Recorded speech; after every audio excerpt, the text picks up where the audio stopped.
republic for which it stands, one nation, under God, indivisible, with liberty and justice for all.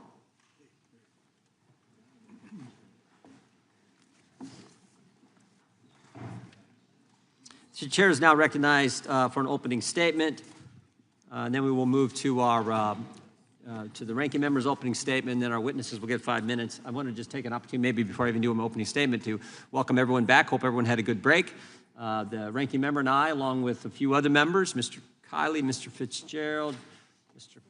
Correa, I think Mr. Swalwell and Ms. Crockett all had a wonderful visit to, and Mr. Cohen, to Europe, where we talked about this issue, and we learned some, I think, some valuable information then. So we look forward to today's hearing and hearing from our witnesses. But first, you got to listen to the chairman and the ranking member talk. On August 12th of last year, Thierry Breton wrote Elon Musk a letter. Thierry Breton is the commissioner in charge of enforcement of the Digital Services Act and the Digital Marketing Act. In the very first sentence, the guy in charge of enforcing this legislation passed by the EU writes this: "Dear Mr. Musk, I am writing to you in the context of recent events in the United Kingdom and in relation to the planned broadcast on your platform, X, of a live conversation between a U.S. presidential candidate and yourself."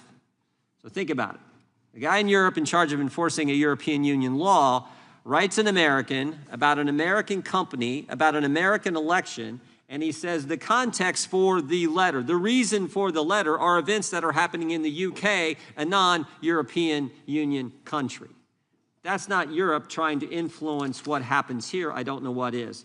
He goes on throughout the letter and says this: measures need to be taken to combat disinformation. He said this to Mr. Musk. We're concerned about any, quote, illegal content you may have. And he ends his letter by saying, "My services and I," very last sentence, "my services and I will be extremely vigilant to any evidence that points to breaches of the Digital Services Act and will not hesitate to make full use of our toolbox." So he ends the letter with a threat. So before the interview even takes place, he's threatening an American running an American company about an interview regarding the most important election we have, election of the President of the United States. And again, saying the reason for doing so are events that are happening in a non-European Union country, the UK. Comments about events happening in the UK. Concerned about this, quote, spillover effect. That is why we're having today's hearing. That's why we went to Europe last month, or actually in July, to study this issue. Now, here's what's interesting. Mr. Breton, after he sends this letter, this committee sent him 2 letters, and then he suddenly resigns. We asked him to come today, but he refused to come. We asked him to send written testimony. He refused to do that. We asked him to appear. He refused. He just wouldn't come. I think it's important to remember what the House Judiciary Committee did last Congress. We investigated our government, the Biden administration, their attacks on free expression here in the United States. What Michael Schellenberger journalists called the censorship industrial complex. Big government, big tech, big media, big academia, all working together to censor Americans. And we learned all kinds of things in that investigation. We learned on April 27th of 2022 that the Biden administration had established a disinformation governance board. That's right, a bunch of bureaucrats going to get together and tell you what you can say, what you can tweet, what you can post, what you can read, what's misinformation, what's disinformation, and the new term they come up, what's malinformation. Thank goodness, because many of us raised concerns about that, they disbanded that disinformation governance board. We no longer had that. We heard from journalists like Mr. Schellenberger, like Matt Taibbi, regarding the Twitter files. We heard from Tulsi Gabbard. We heard from RFK Jr., all Democrats, frankly. In fact, I took some heat for that. What are you doing bringing Democrats in front of the judiciary? We brought them in because they care about the First Amendment. It was interesting. When RFK Jr. came in to testify, the Democrats actually made a motion to go to executive session. Kick everyone out. No journalists, no one was allowed. They wanted to kick everyone out, go to executive session so no one could hear what RFK Jr. was going to testify to in a hearing on censorship. You can't make this stuff up. We learned that on January 23rd. Think about that, by the way. We learned on January 23rd, 2021, maybe point this one out first, that there was an email. So the third day of the Biden administration, there was an email sent from the White House to Twitter which said, "Take down this tweet ASAP." And who had issued the tweet? Who had put out the tweet? RFK Jr. So you had the Biden administration trying to censor a fellow Democrat who was going to run against him in the Democrat primary. I mean, that is, and everything in that tweet actually were true statements. So we learned all that last year, and of course our investigation culminated with a letter from Mr. Zuckerberg on August 26, 2024 last year, where he said, yes, the Biden administration pressured us to censor. We did it. We're sorry, and we won't do it again. And Meta, Facebook, has now subsequently changed policy. They now go to the community notes policy instead of the, quote, independent fact checker approach that was being used before. We had one other witness last Congress, a journalist from Canada, Rupa Subramanya, who I thought said something that was really important. She said, free speech is a core value of Western culture. And that is true, and that's what our concern is. We're concerned about the attacks on free expression in Europe, the censorship, the arrest for offensive posts, the chilling effect it all has on speech, but we're more concerned, frankly, as Americans, about the limits the DSA, the Online Safety Act in the UK, put on Americans' First Amendment rights, and the shakedown, and I think that's the appropriate term, the shakedown of American tech companies under the DSA, the OSA, and the Digital Marketing Act Digital Markets Act in the European Union. These acts target our tech companies that provide the modern town square, and they are the engines of innovation in our global economy. Since the turn of the century, European tech companies have languished behind their American counterparts. European governments have tried everything to change this except what might actually work, deregulating their own economy and letting free enterprise flourish. Instead of cutting red tape and allowing their own companies to innovate and grow, the EU and the UK are going after American companies that have grown to dominate the global tech landscape. Regulations like the EU's Digital Markets Act and the UK's Digital Markets Competition and Consumers Act impose burdensome requirements on US tech companies while leaving their European counterparts untouched. But these attacks on American companies won't result in a so-called European champion. Instead, China wins as Europe hurts both itself and America. They make the user experience worse. They distort the digital marketplace by allowing less innovative and less efficient foreign competitors to simply steal from US tech companies. In addition to attacking American tech companies, Europe is attacking free speech around the world, including here in America. Laws like the Digital Services Act and the Online Safety Act are the engines of global censorship regime targeting political speech disfavored by European bureaucrats. The censorship mechanism is simple. The DSA and the OSA effectively require social media platforms to change their terms of service to moderate more content. These companies have one set of standards that they apply globally because it's costly, impractical, and harmful to user privacy to change content moderation rules based on the user's location. So when platforms are forced to change their terms of service to comply with European laws, it affects what we see, what we read, what we say online here in America, infringing on Americans' First Amendment rights. And this is no accident. Even the New York Times, The Atlantic have acknowledged that these foreign censorship laws are intended to have global impact. And European actions have proven it. Again, just look at Mr. Breton's letter. Supporters say these laws make the online environment safer for children, something that we all agree with. We all want to protect kids. But censorship laws are never about disinformation or child safety or anything else. They're always about censoring criticism of the government. Social media is a relatively new technology, but censorship is as old as time. Misinformation, disinformation, hate speech labels are always used by the people in power to censor their critics. And my experience has taught me that today's misinformation is tomorrow's truth. And we have seen it time and time again. I always like to point out, everything the government told us about COVID turned out to be wrong. Everything our government told us about COVID. I'm not even talking about Europe here. Everything.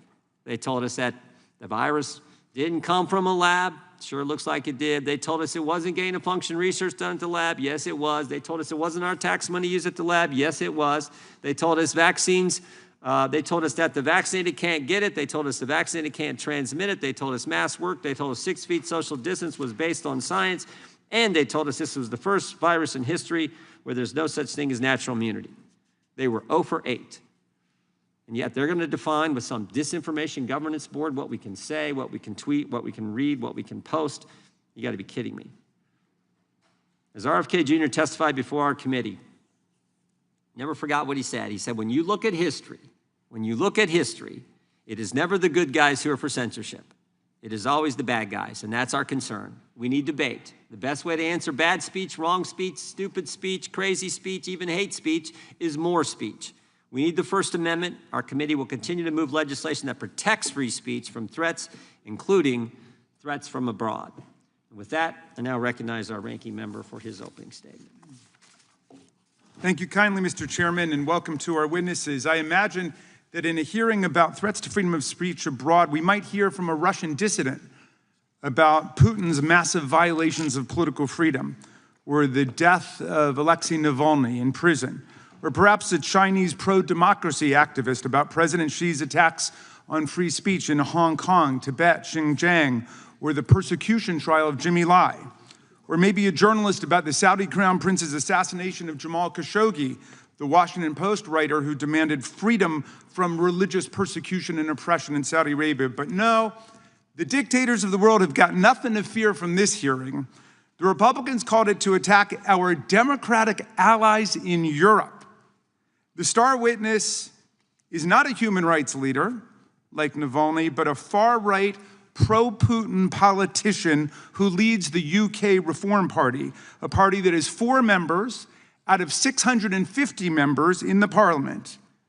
He calls England an authoritarian regime, while saying that Vladimir Putin is the world leader he admires the most. Well, this hearing mimics Vice President J.D. Vance, who went to the Munich Security Conference in February. In the first 2 minutes of his speech, whitewashed the world's leading autocratic regimes, proclaiming that the threat that worries him is not Russia. It's not China, he said, but rather it's our European allies. Amazing. Republicans are promoting far-right parties in Europe, like Alternative for Deutschland, Reform UK, and Rassemblement National Français, and ignoring massive repression in Russia, China, Pakistan, Saudi Arabia, and among all the autocrats of the world. Republicans are vilifying European liberal democracies simply for engaging in the kind of line-drawing exercises that we Americans engage in under our First Amendment with respect to the epidemic of child pornography, protecting children from other harmful content, defamatory speech, online scams and false advertising, and speech inciting riots and imminent lawless action. All forms of speech that the First Amendment does not protect and whose tricky contours must still be drawn by law. We could have a meaningful hearing on this complicated subject, but this hearing is just a drive-by hit against a strong Democratic ally to benefit a Donald Trump sycophant and wannabe. But it's even worse than this. Not only are our colleagues ignoring intensifying repression in the world's dictatorships, they're also trying to distract the world from the attack on freedom taking place right here in America every single day. Americans aren't worried about the EU or the Online Safety Act in the UK. We're not worried about white nationalists not having enough license to incite lynch mobs to set immigrants on fire in their bedrooms. Americans are worried that Donald Trump is working to rewrite and whitewash American history in our museums, our textbooks, and our national parks, to destroy PBS, NPR, and public broadcasting, to ban books in our libraries, and to censor any news stories critical of him by installing political henchmen in private broadcast rooms. Americans know that academic freedom is in danger when the administration cancels and withholds billions of dollars in scientific and medical research funding from American universities, even for urgent life-saving studies about breast cancer or heart attacks, as a way to force schools to impose government orthodoxy on curriculum, hiring, admissions, and any student and faculty speech that MAGA considers politically incorrect. Americans see Trump trying to harass, intimidate, control, and shut down the press, like ABC, CBS, NBC, NPR, and PBS. The Republican-controlled FCC essentially blackmailed media companies Skydance and Paramount into agreeing to install a spy, a monitor, a minder, I think the Brits might say, to police CBS News programs to make sure that they are being sufficiently Trumpy in giving us the news in order to get approval of a merger from FCC. Meanwhile, Trump sued 60 Minutes and CBS personally for $20 billion for the frivolous cause of action that he thought an interview with Kamala Harris was edited too favorably, and then walked away with a cool $16 million in a shakedown settlement for his library, all part of a now familiar pattern. When Trump doesn't like the news, he sues the broadcaster and unleashes the FCC on them until they pay up and agree to a government spy stationed in their office. Free speech is so much in danger in the US today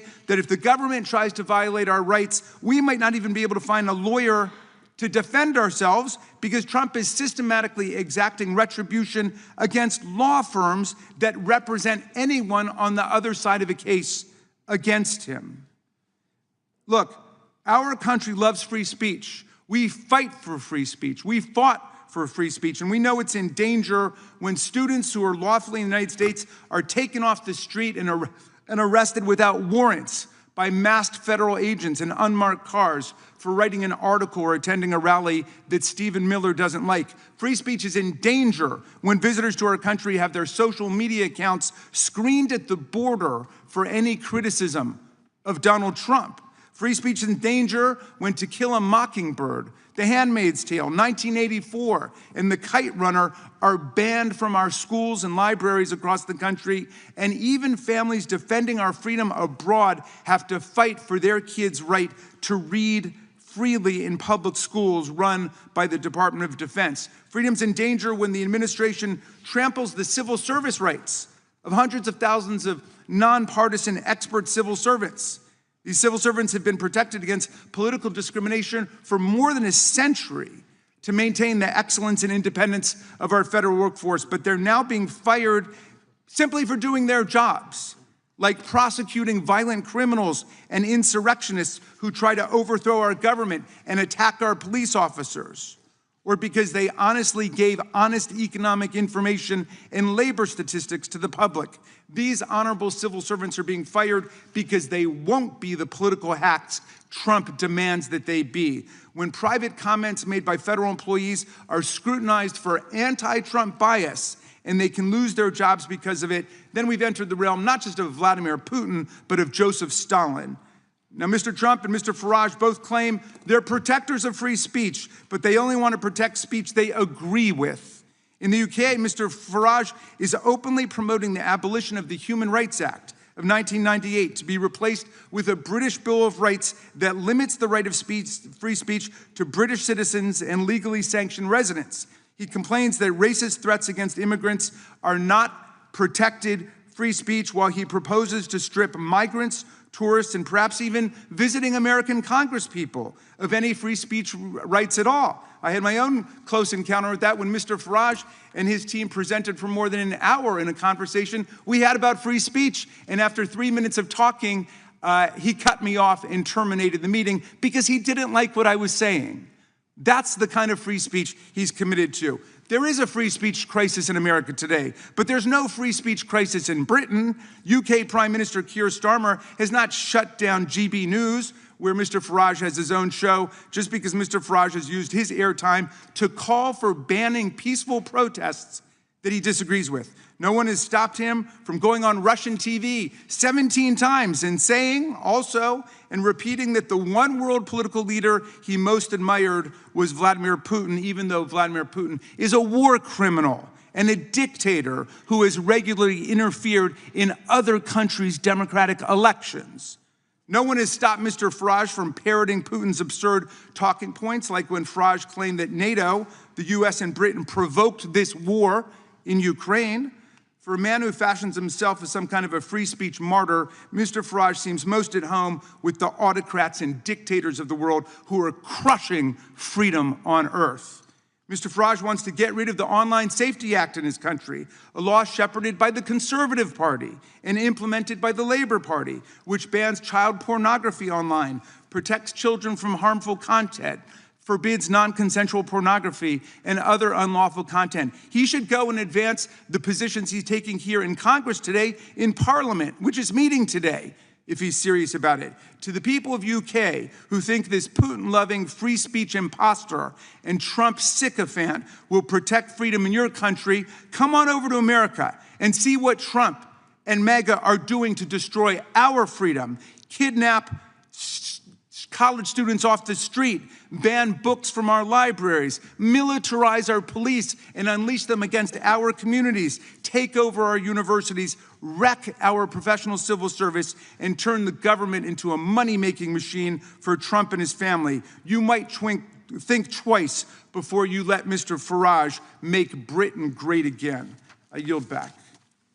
The gentleman yields back. I would just point out that the encounter that the ranking member had with Mr. Farage was a little different at my recollection than how it was described. And I would also point out that the gentleman alleges there's no free speech in America under President Trump, while his staff member is holding up countless number of articles criticizing the Trump administration. I think that's a little bit of a, well, let's say that's not how I think it actually goes. So we now will introduce today's witnesses. We will start with the Right Honourable Nigel Farage. Mr. Farage is a member of Parliament from Clacton and the leader of the Reform UK Party. He is also a television host and was a leading proponent of the Brexit campaign. Mr. Lorcan Price is an attorney with ADF International, a nonprofit organization that works to protect religious freedom, free speech, parental rights, and the sanctity of life. Before joining ADF International, he was an attorney in Ireland. Mr. Morgan Reed is the president of the App Association, a trade association comprised of app developers and connected device manufacturers. He routinely testifies before Congress on matters of interest to his members, including artificial intelligence, competition, and other issues. And we have Professor David Kaye. Mr. Kaye is a clinical professor of law at the UC Irvine School of Law. Professor Kaye previously served as the United States Special Rapporteur on the promotion and protection of the right to freedom of opinion and expression. We welcome our witnesses and thank them for appearing today. We will begin by swearing you in. Would you all please rise and raise your right hand?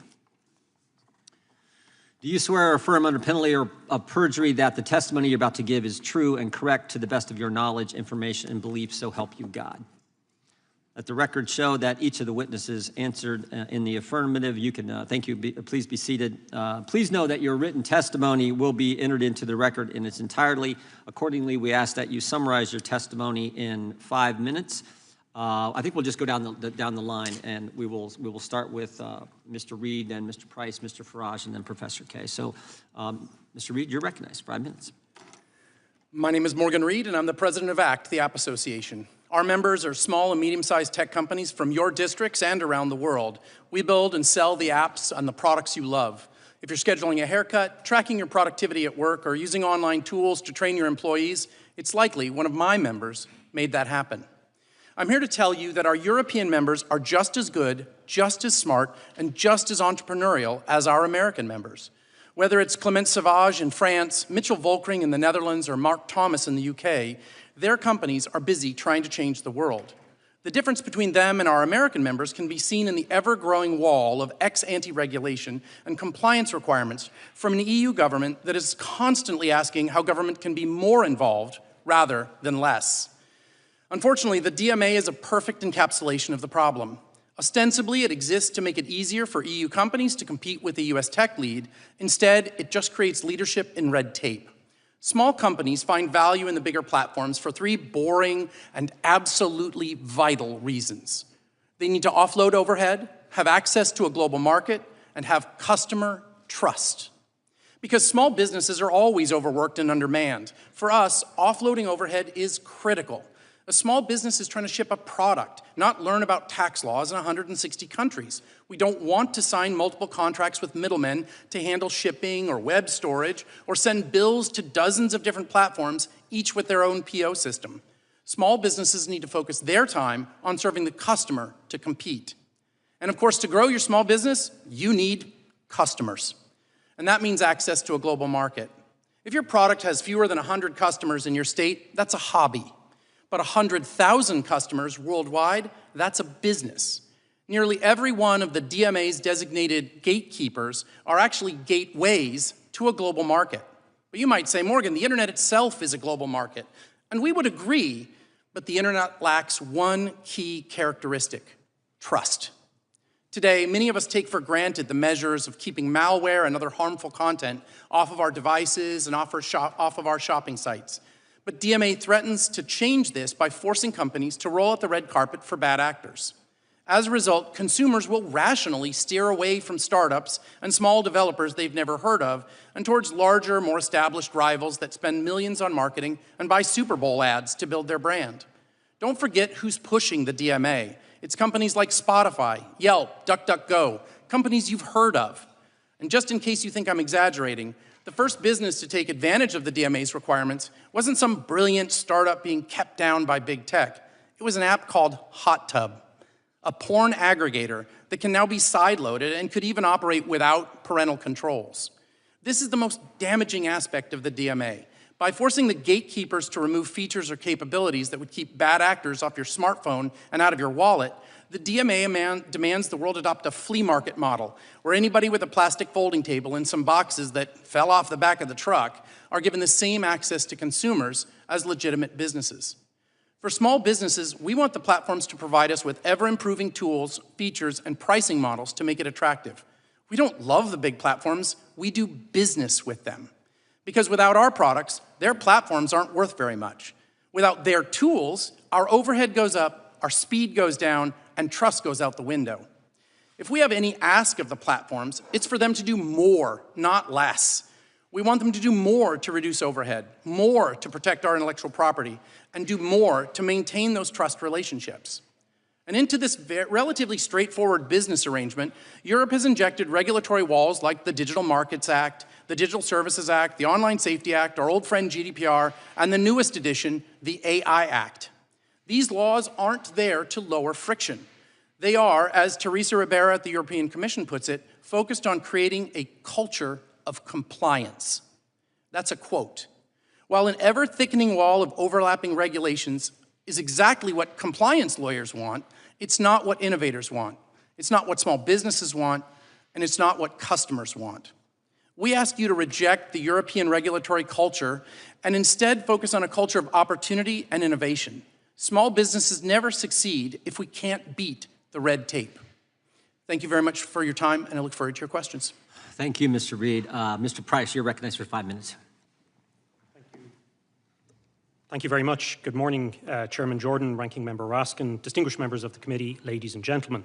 My name is Lorcan Price. I am a barrister and legal counsel for ADF International, and I'm very happy to come here today to speak to you about the perilous situation for freedom of expression in Europe and why it matters for Americans. I do this on the basis of my experience litigating in speech and religious liberty cases before the European Court of Human Rights.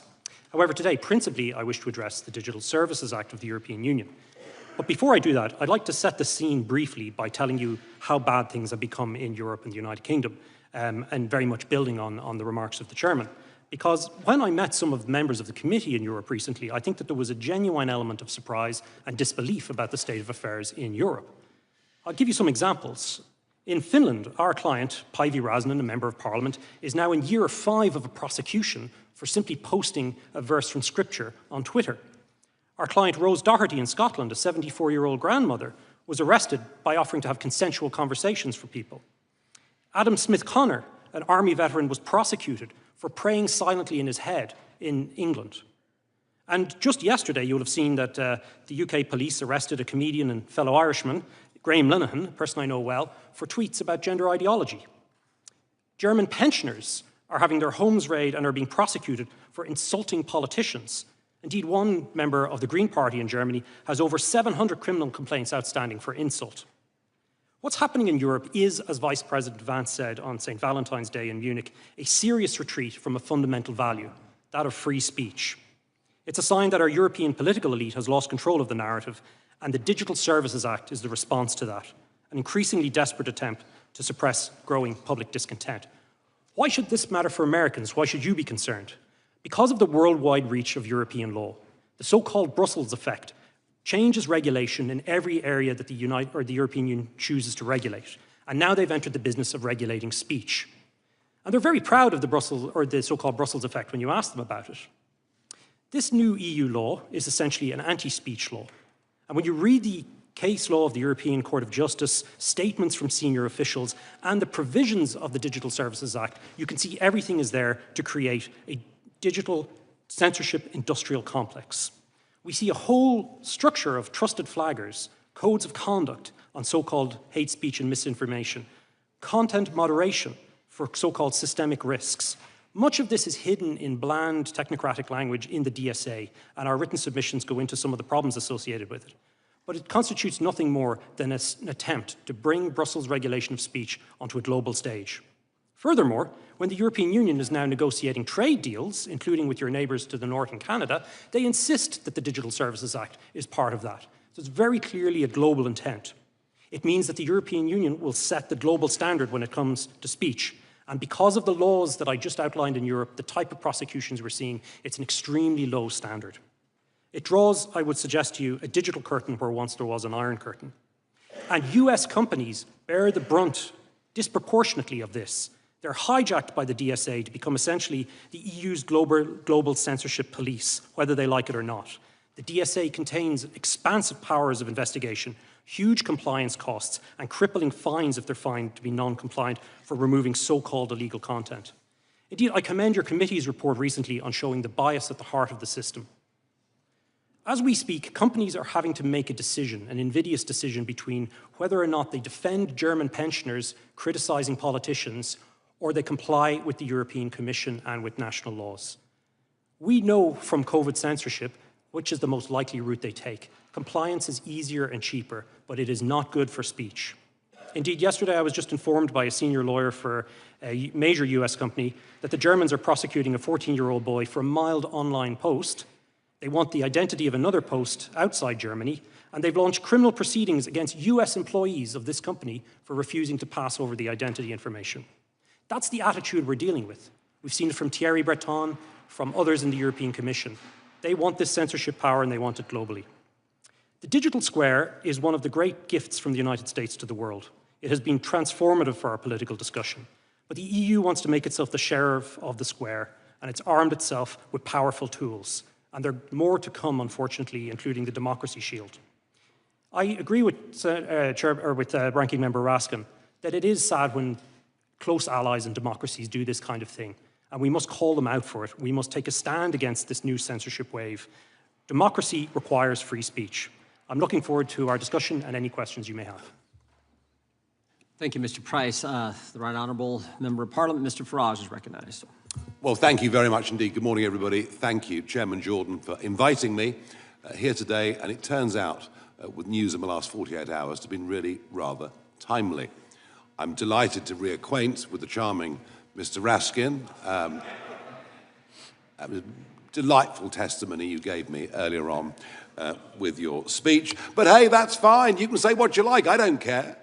Because that's what free speech is. And in a sense, this has all been going wrong now for a couple of decades. We've kind of forgotten the Voltairean principles that we'll fight and defend to the death your right to say something that we fundamentally disagree with. That is the absolute foundation, if you think about it, of free speech, of democracy, of living in freedom. It's kind of why we fought 2 world wars at massive, massive cost to defend that very principle for ourselves and for many, many others around the country. And I first became worried about all this with cancel culture.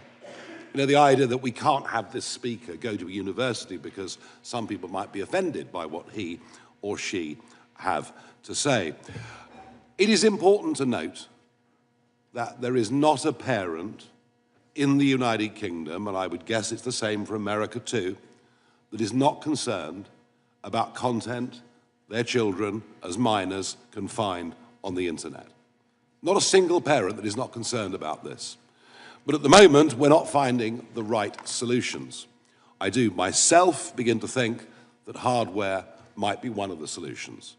That laptops, that handsets could be programmed so that many, many apps and many, many services simply aren't available from these devices. But what we've done is to go down the legislative route. And it's extraordinary that, you know, I come from the land of Magna Carta. I come from the land that gave us the mother of parliaments, and it doesn't give me any great joy to be sitting in America and describing the really awful authoritarian situation that we have now sunk into. J.D. Vance did us all a service at the Munich Security Conference back in February this year. He really got this debate up and running, and it's a vital one. We've run on since then. The Online Safety Act was put in place by the last Conservative government. I don't doubt for a minute they're good intentions, but sometimes the road to hell is paved with those good intentions. And we are now where we are. We have a couple of very famous cases. We, of course, have Lucy Connolly, who put out an intemperate tweet after the savage murder of those 3 beautiful young girls, she herself, a mother who had lost a child. It was intemperate, it was wrong, but she removed it 3.5 hours later, sentenced to 31 months in prison.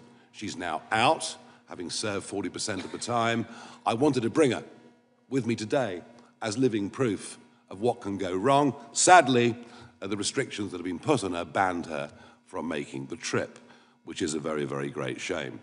And we, of course, have the extraordinary events that we understood yesterday of Graham Linehan, the comedic writer, and he put out some tweets months ago when he was in Arizona,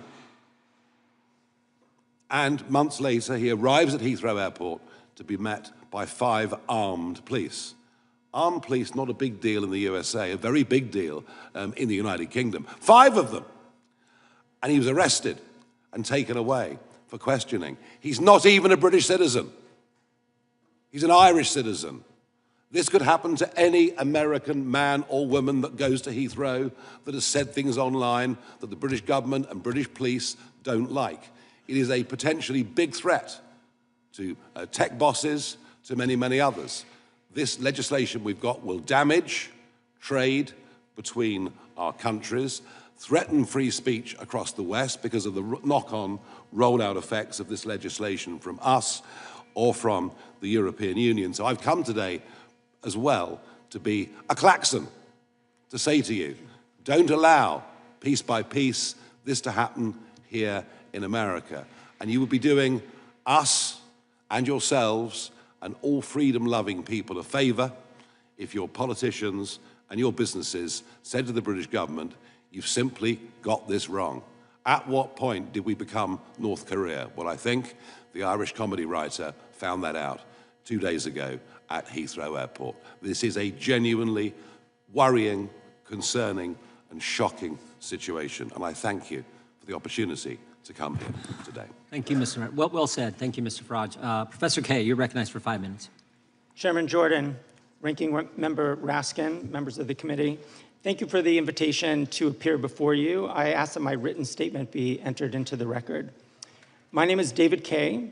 I'm a law professor at the University of California, Irvine, where I research and teach in international law.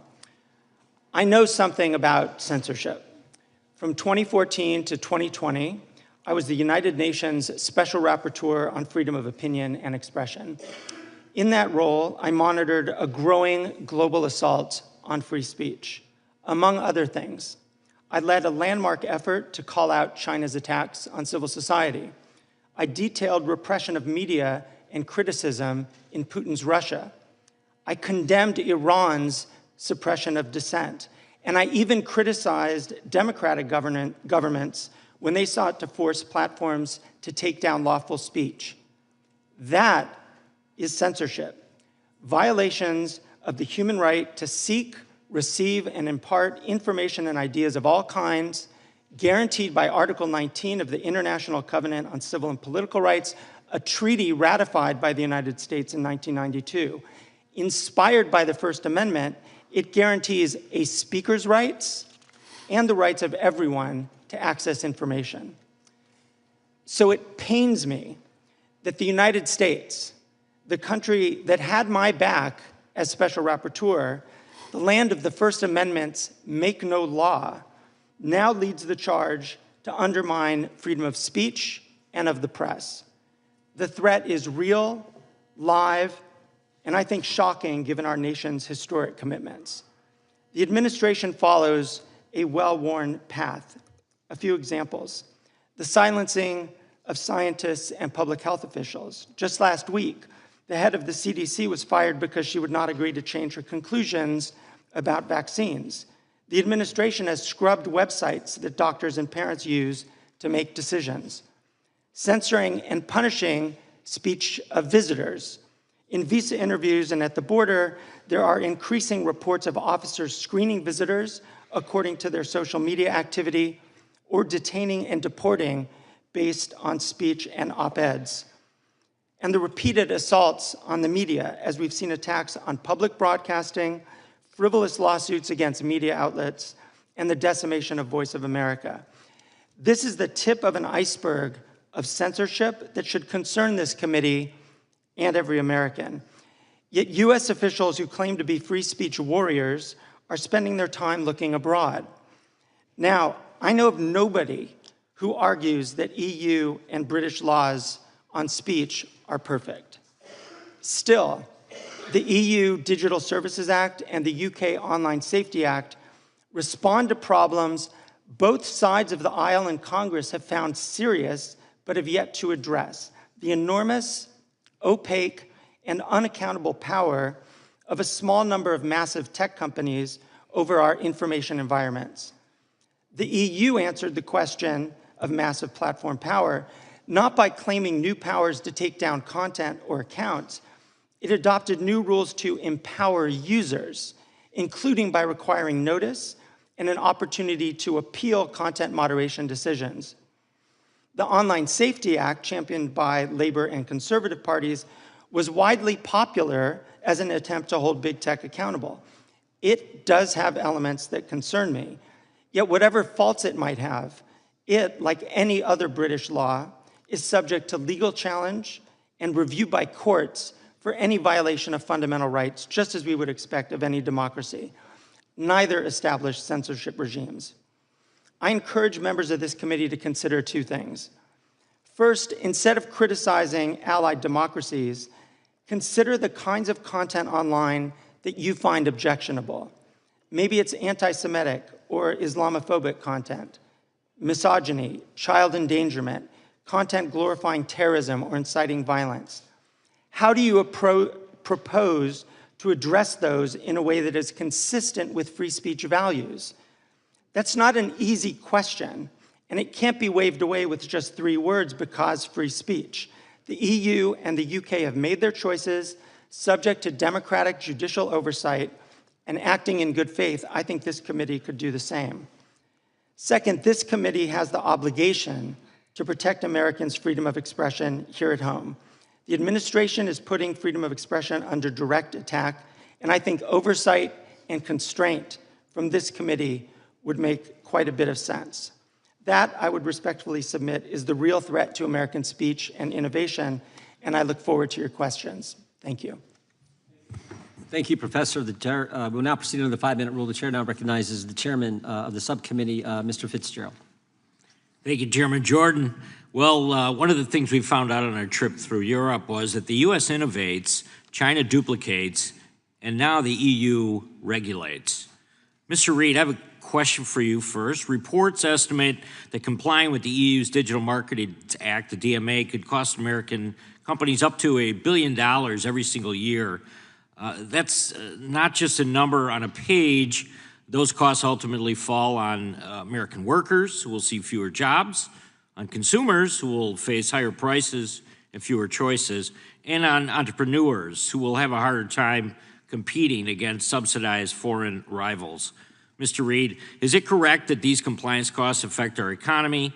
And what does it mean for America if Europe is allowed to impose these kind of costs on U.S. innovation? The short answer is yes, absolutely. The more detailed answer is that, unfortunately, that Europe has taken an ex-ante approach to regulation. The United States has always done well with an ex post. As a small business entrepreneur, I actually want fraud to be gone after. I want deceptive practices to be reduced. But unfortunately, what we see in the EU is an ex-ante process that ups my compliance requirements without actually giving customers the certainty of the result. So it's absolutely raising costs, and for American developers, We see one of the largest problems is how do you get to those European customers if the first tranche you hit is paying a compliance lawyer to meet all of these tests? Thank you. Mr. Price, our Federal Trade Commission Chairman Ferguson has warned the government regulation can stifle, obviously, competition and innovation, and in many cases, the government itself becomes the most dangerous of all the monopolies. Isn't it the DMA, is the DMA a perfect example of that? It kind of weaponizes and makes it burdensome with regulations. Can you give me your comments on the DMA and what do you think the status is right now? I certainly agree that European regulation generally slows down competition. It creates a situation whereby companies are unable to innovate with any degree of speed because they're constantly looking over their shoulder towards regulators around compliance. DMA, a very good example of that. Not just the DMA, though. Of course, you have the General Data Protection Regulation, GDPR. You have the DSA, the Digital Services Act, and constantly more and more being added. It's been estimated in the digital market space alone since 2016. 30 pages of regulation existed at the time. We're now over 1,000 and growing. So the European Union's response to American innovation is more and more regulation, generally around nebulous concepts like safetyism and protecting consumers, but very often just, particularly with the DSA, to create, unfortunately, a censorship industrial complex, as I outlined. DMA, very good example of that as well. Thank you very much. Mr. Reid, if I could come back to you, President Trump just secured a landmark commitment from the EU to address unjustified digital trade barriers. It was part of the U.S.-EU trade deal. I'm hopeful that this will result in the EU kind of removing, and a lot of people we talked to in Europe when we were there said that there was a possibility that they could pull back on some of this. What action could President Trump take to hold the EU accountable to their commitment? And are there additional enforcement tools that Congress could provide to make that happen? Well, I think, Congressman Fitzgerald, you've done great work in reaching out and sending letters to make it clear what the position of the United States government is on these issues. The reality is that the Europeans themselves, through the Draghi report, are recognizing that they have done a lot to harm those very same industries. We're hopeful that the United States can continue to use the careful power and the careful discussions through our trade negotiations and other actions to get them to step back. But we're here to talk about free speech, and so one of the things I would point out is we want the small businesses in Europe to also be able to speak and say, hey, we need these regulations pulled back. So just to follow up to that then as well, a 2024 staff report by the Housing Oversight Committee found that FTC Chair Lina Khan was using taxpayer dollars to send agency quote-unquote liaisons to the EU to assist with the implementation of the Digital Markets Act. Mr. Reid, do you think it's appropriate for that type of consultation or for the use of taxpayer dollars to help a foreign country implement laws that unfairly discriminate against U.S. companies? Well, we don't think taxpayer dollars should ever be used to unfairly discriminate against United States companies. We're hopeful that U.S. taxpayer dollars can be used to ensure open markets around the world and a safe environment for our entrepreneurs to succeed. Thank you, Chairman. I yield back. Gentleman yields back. The chair now recognizes the chairman of the subcommittee, or ranking member of the subcommittee, gentleman who made a big announcement this week. We're sorry to hear about, but we appreciate your service, and you are recognized for 5 minutes. Thank you. Mr. Chairman, there is a clear and present danger to free speech in America, but it is not across the Atlantic Ocean. It is right here in Washington, sitting in the Oval Office. At a time when the greatest threat to the First Amendment rights of Americans resides in the White House, our Republican colleagues have brought us here today to talk about Europe. They've invited a fringe politician from the United Kingdom to attack the laws regulating certain conduct online in his country and the European Union, laws that are intended to combat disinformation by hostile foreign actors, hate speech, and other fraudulent or criminal conduct. They have sounded the alarms about these foreign laws, but when it comes to the Trump administration's suppression of speech in this country, Republicans are curiously and dangerously silent. There is virtually no corner of society that Donald Trump and his administration have left untouched by their effort to impose their radical views on the American people and to stamp out dissent. Since taking office, President Trump and members of his administration have used the powers of the executive branch in an attempt to silence their political opponents by attacking our core democratic institutions, such as academia, the legal profession, and journalism. These are moves straight out of the authoritarian playbook.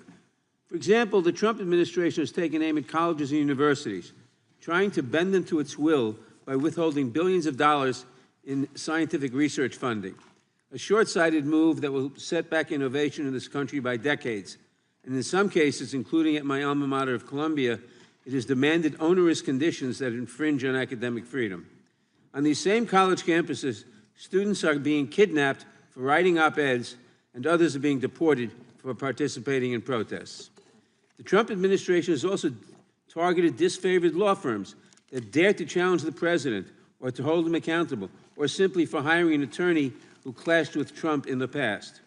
Some have sadly capitulated to its campaign of extortion.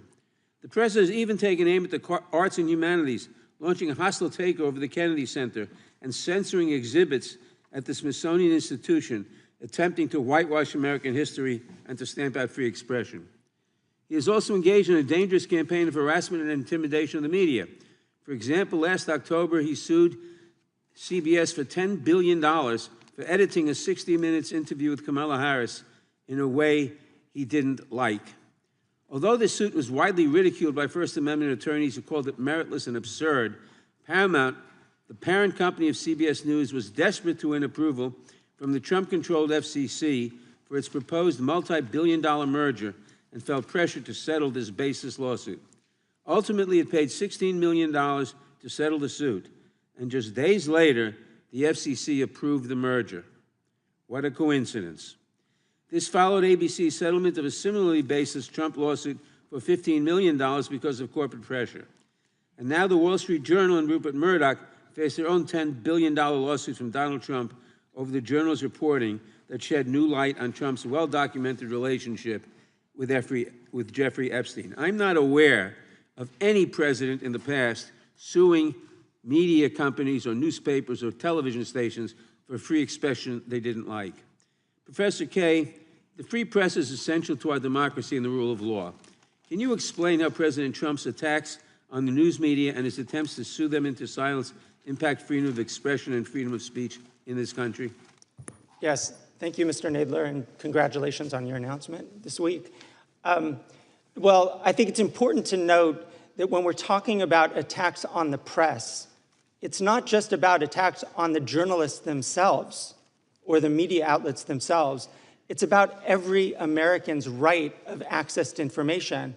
It's about the freedom of public debate that we get from a media that isn't intimidated either by suit or by criticism from the Oval Office or whatever it might be. And so I think it's really important to think about these kinds of attacks, not only as those on journalists, but on the entire information ecosystem. And I think it's also important for us to realize that we can't pick and choose what censorship we like and don't like. I think the chairman's statement was really correct when he said censorship used by people in power to censor critics, that's at the core. And we should be examining where do we see that. We tend to see that quite a bit in this country, I think in an unprecedented way. In your testimony, you identified a number of threats to freedom of expression in the United States, including science and public health.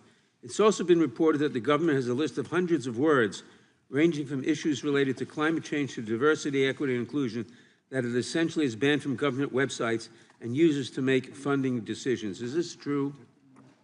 I've seen those reports, and I understand that to be true as well, particularly the use of lists of words, essentially to censor research that would be conducted by scientists at universities and at national academies in the United States. Thank you. My time has expired. I yield back. Gentleman yields back. The ranking member is recognized for unanimous consent. Understand? Yes. Gentleman's Mr. recognized. Chairman, this is a minority fact sheet about the majority's report on the Digital Services Act. Well, we'll look forward to reading that. Without objection. Mr. Chairman, I have another. The gentleman from New York is recognized for unanimous consent. Mr. Chairman, I have a unanimous consent request. I ask unanimous consent to enter into the record an article published by Reuters on October 29th, 2024, titled Fact Check, UK Woman Jailed for Inciting Racial Hatred, Not Posting Hurtful Words, which confirms that Lucy Connolly pled guilty to inciting racial hatred and was not, as claimed in deceptive social media posts, punished merely for posting, quote, edgy words on the internet. Without objection. I'm sure we'll Thank be you, Mr. some Chairman. comments about that later. And the gentleman from California is recognized for 5 minutes. Thank you, Mr. Chairman. Professor Kaye, being a fellow Californian, I'm sure you're aware and could correct the ranking member that our own governor has sued Fox for $787 million. Isn't that correct? I'm not familiar with that. Well, I didn't think you would be, but neither was the ranking member, apparently. MP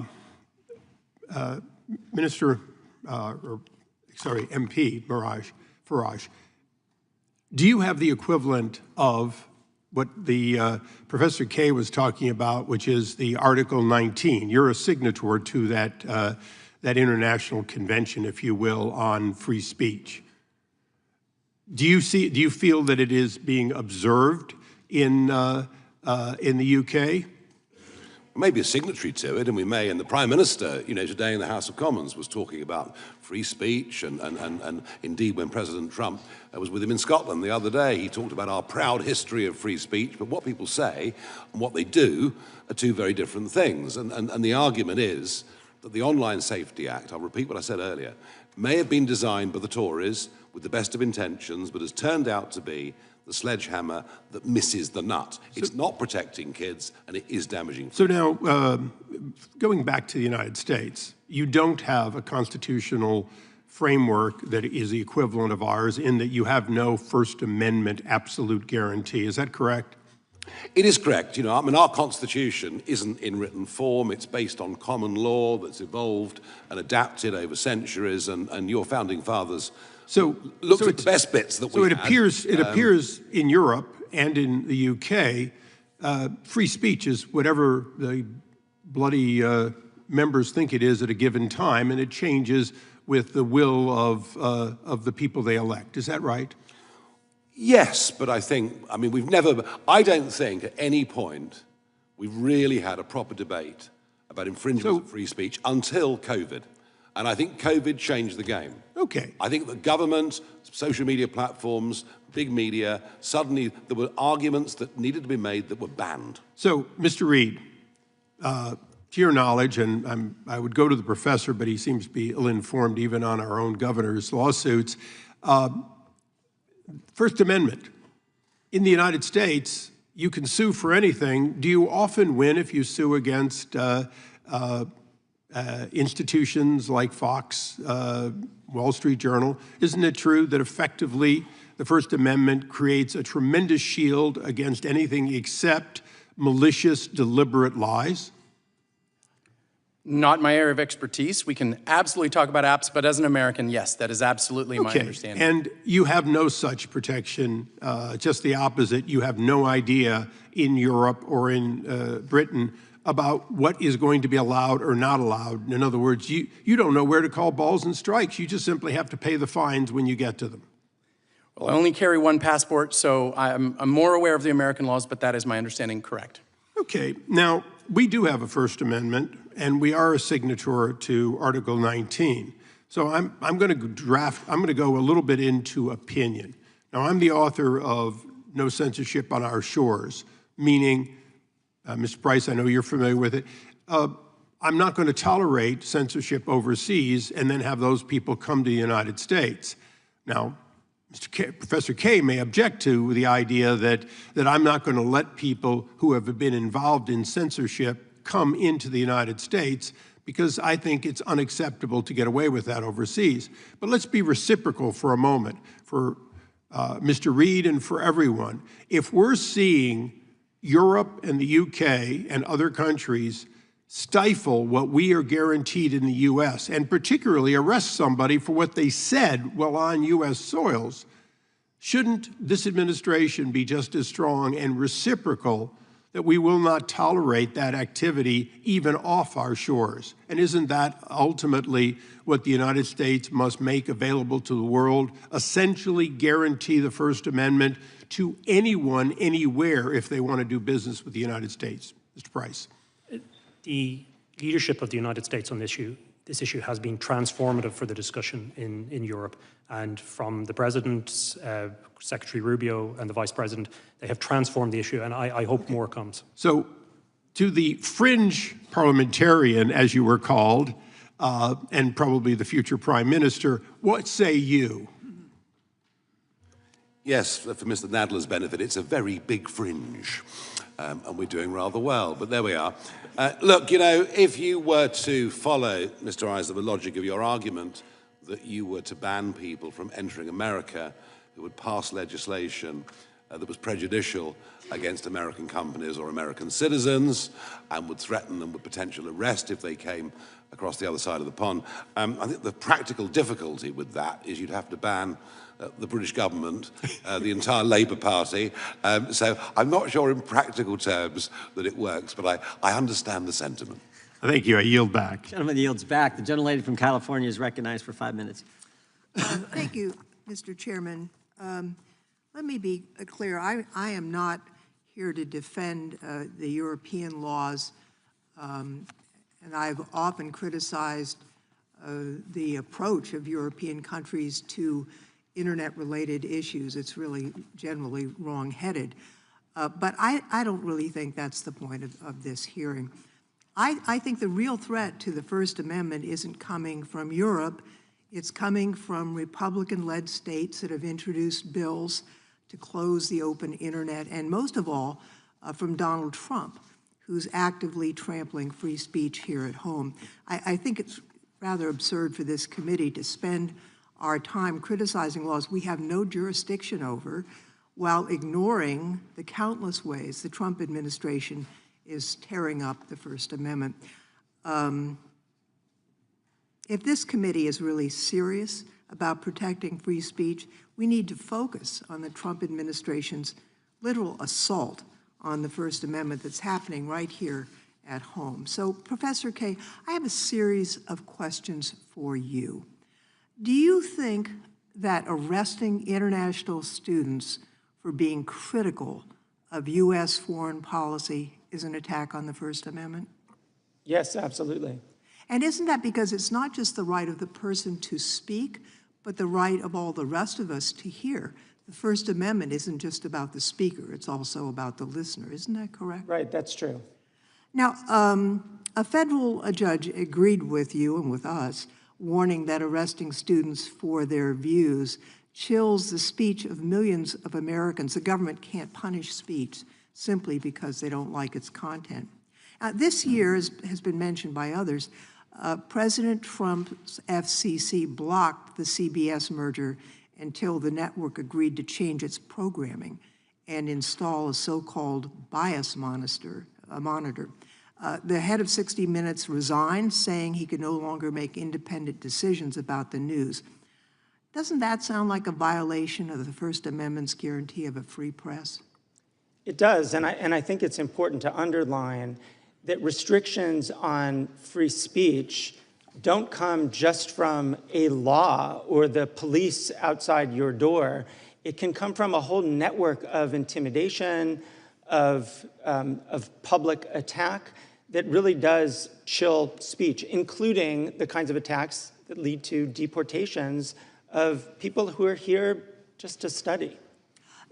Since January, the Trump administration has revoked over 6,000 student visas because the speech of these students didn't align with what Trump agreed with. And now they're doing the same to immigrants who are applying for citizenship. Does that raise First Amendment concerns, do you think? I think it raises First Amendment concerns, but it's also, in a broader way, it's raising concerns about our tolerance of dissent, of this government's tolerance of criticism. And not everything is specifically about the First Amendment and the ability to enforce it in our courts. Sometimes it's about leaders in our country actually promoting a culture of open debate and open access to information. The very things that we've heard a lot about already this morning, a kind of marketplace of ideas that some people still talk about, that's not just about what the law provides, that's also about how our leaders behave towards that kind of open debate. The Federal Trade Commission held up a merger of two major advertising firms, Omnicom and Interpublic, until they agreed to run ads on X, essentially a government-ordered gift to Elon Musk. Isn't that a blatant violation of free speech standards, forcing private companies to promote speech they otherwise wouldn't? It's certainly a kind of extensive use of the term of jawboning that has come up over the last several years, and it's a kind of pressure that absolutely interferes with free speech. And it's also the kind of weaponizing of our federal agencies in support of a particular actor, a particular business person. It seems to me that these actions affect not just the companies or the individuals that are the target of this abuse, but they're also to scare off everyone else from engaging in that behavior. Would you agree with that? Yeah, absolutely. I think that what we're seeing right now with just this essentially a kind of avalanche of restrictions and intimidations of free speech in this country, that it's designed to chill that kind of debate. It's designed to chill whistleblowers, to chill scientists, to chill professors and students. I think that's essentially what we're witnessing right now. My time has expired, Mr. Chairman. I yield back. Generally yields back. Mr. Chairman, I ask unanimous consent. You see request from General California? Yes, I ask unanimous consent that the Politico ad or news that was dated June 27, 2025, saying Gavin Newsom sues for $787 million be placed in the record. Without objection. Mr. Price, has anything in the Digital Services Act changed in the last year? No, sir.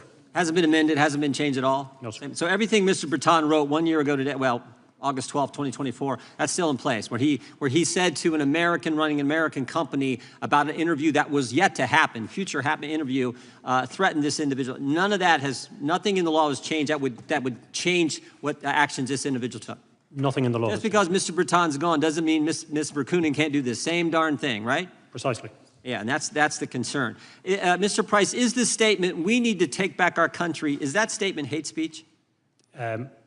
We don't really know what hate speech is. It's so vague, and that's the problem with it. I wouldn't regard that as hate speech. Well, you may not, but the EU regulators do, because they had a workshop on May 25th where, this is part of our investigation, material we'd subpoenaed, they gave us this information, and they said it is hate speech. That's a concern, right?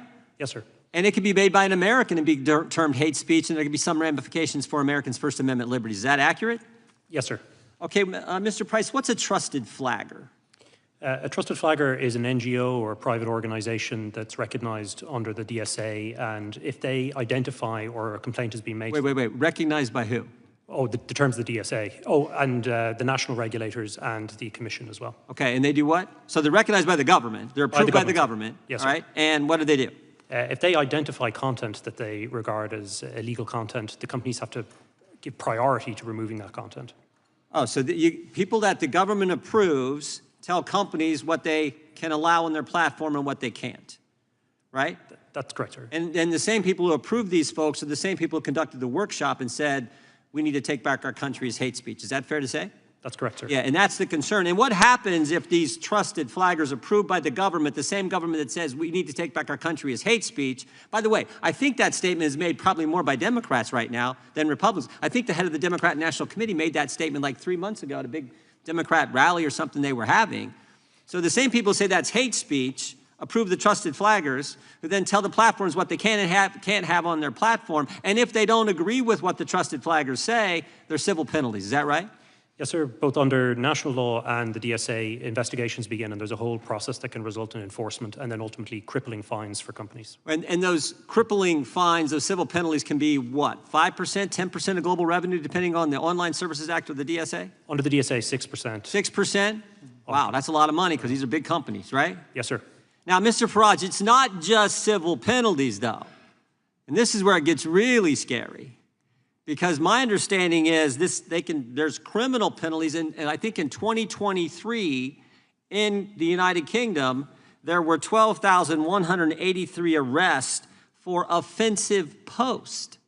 12,000 people arrested for things they posted online that some trusted flagger approved by the government, the same government that says what's being said at the Democrat National Committee, we need to take back our country, is hate speech. That's a scary scenario. Is that right? Yeah, they're massive statistics, and I mean, some of it comes under non-crime hate incidents.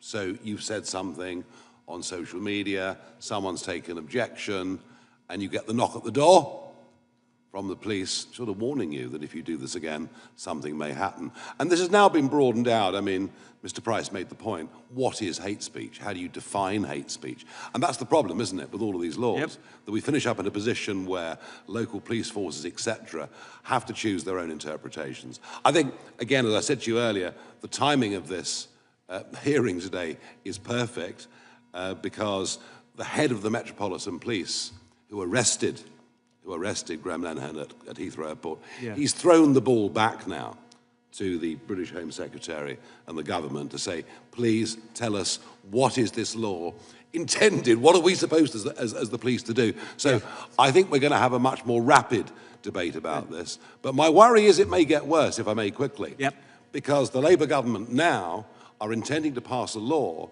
that has a definition of Islamophobia. They're intending to put that into law. And that effectively will mean that criticism of a religion, mocking of a religion, would become an offence. And that's totally against everything. Well, because, you know, we've always given the Pope a hard time. We've always given the Archbishop of Canterbury a hard time.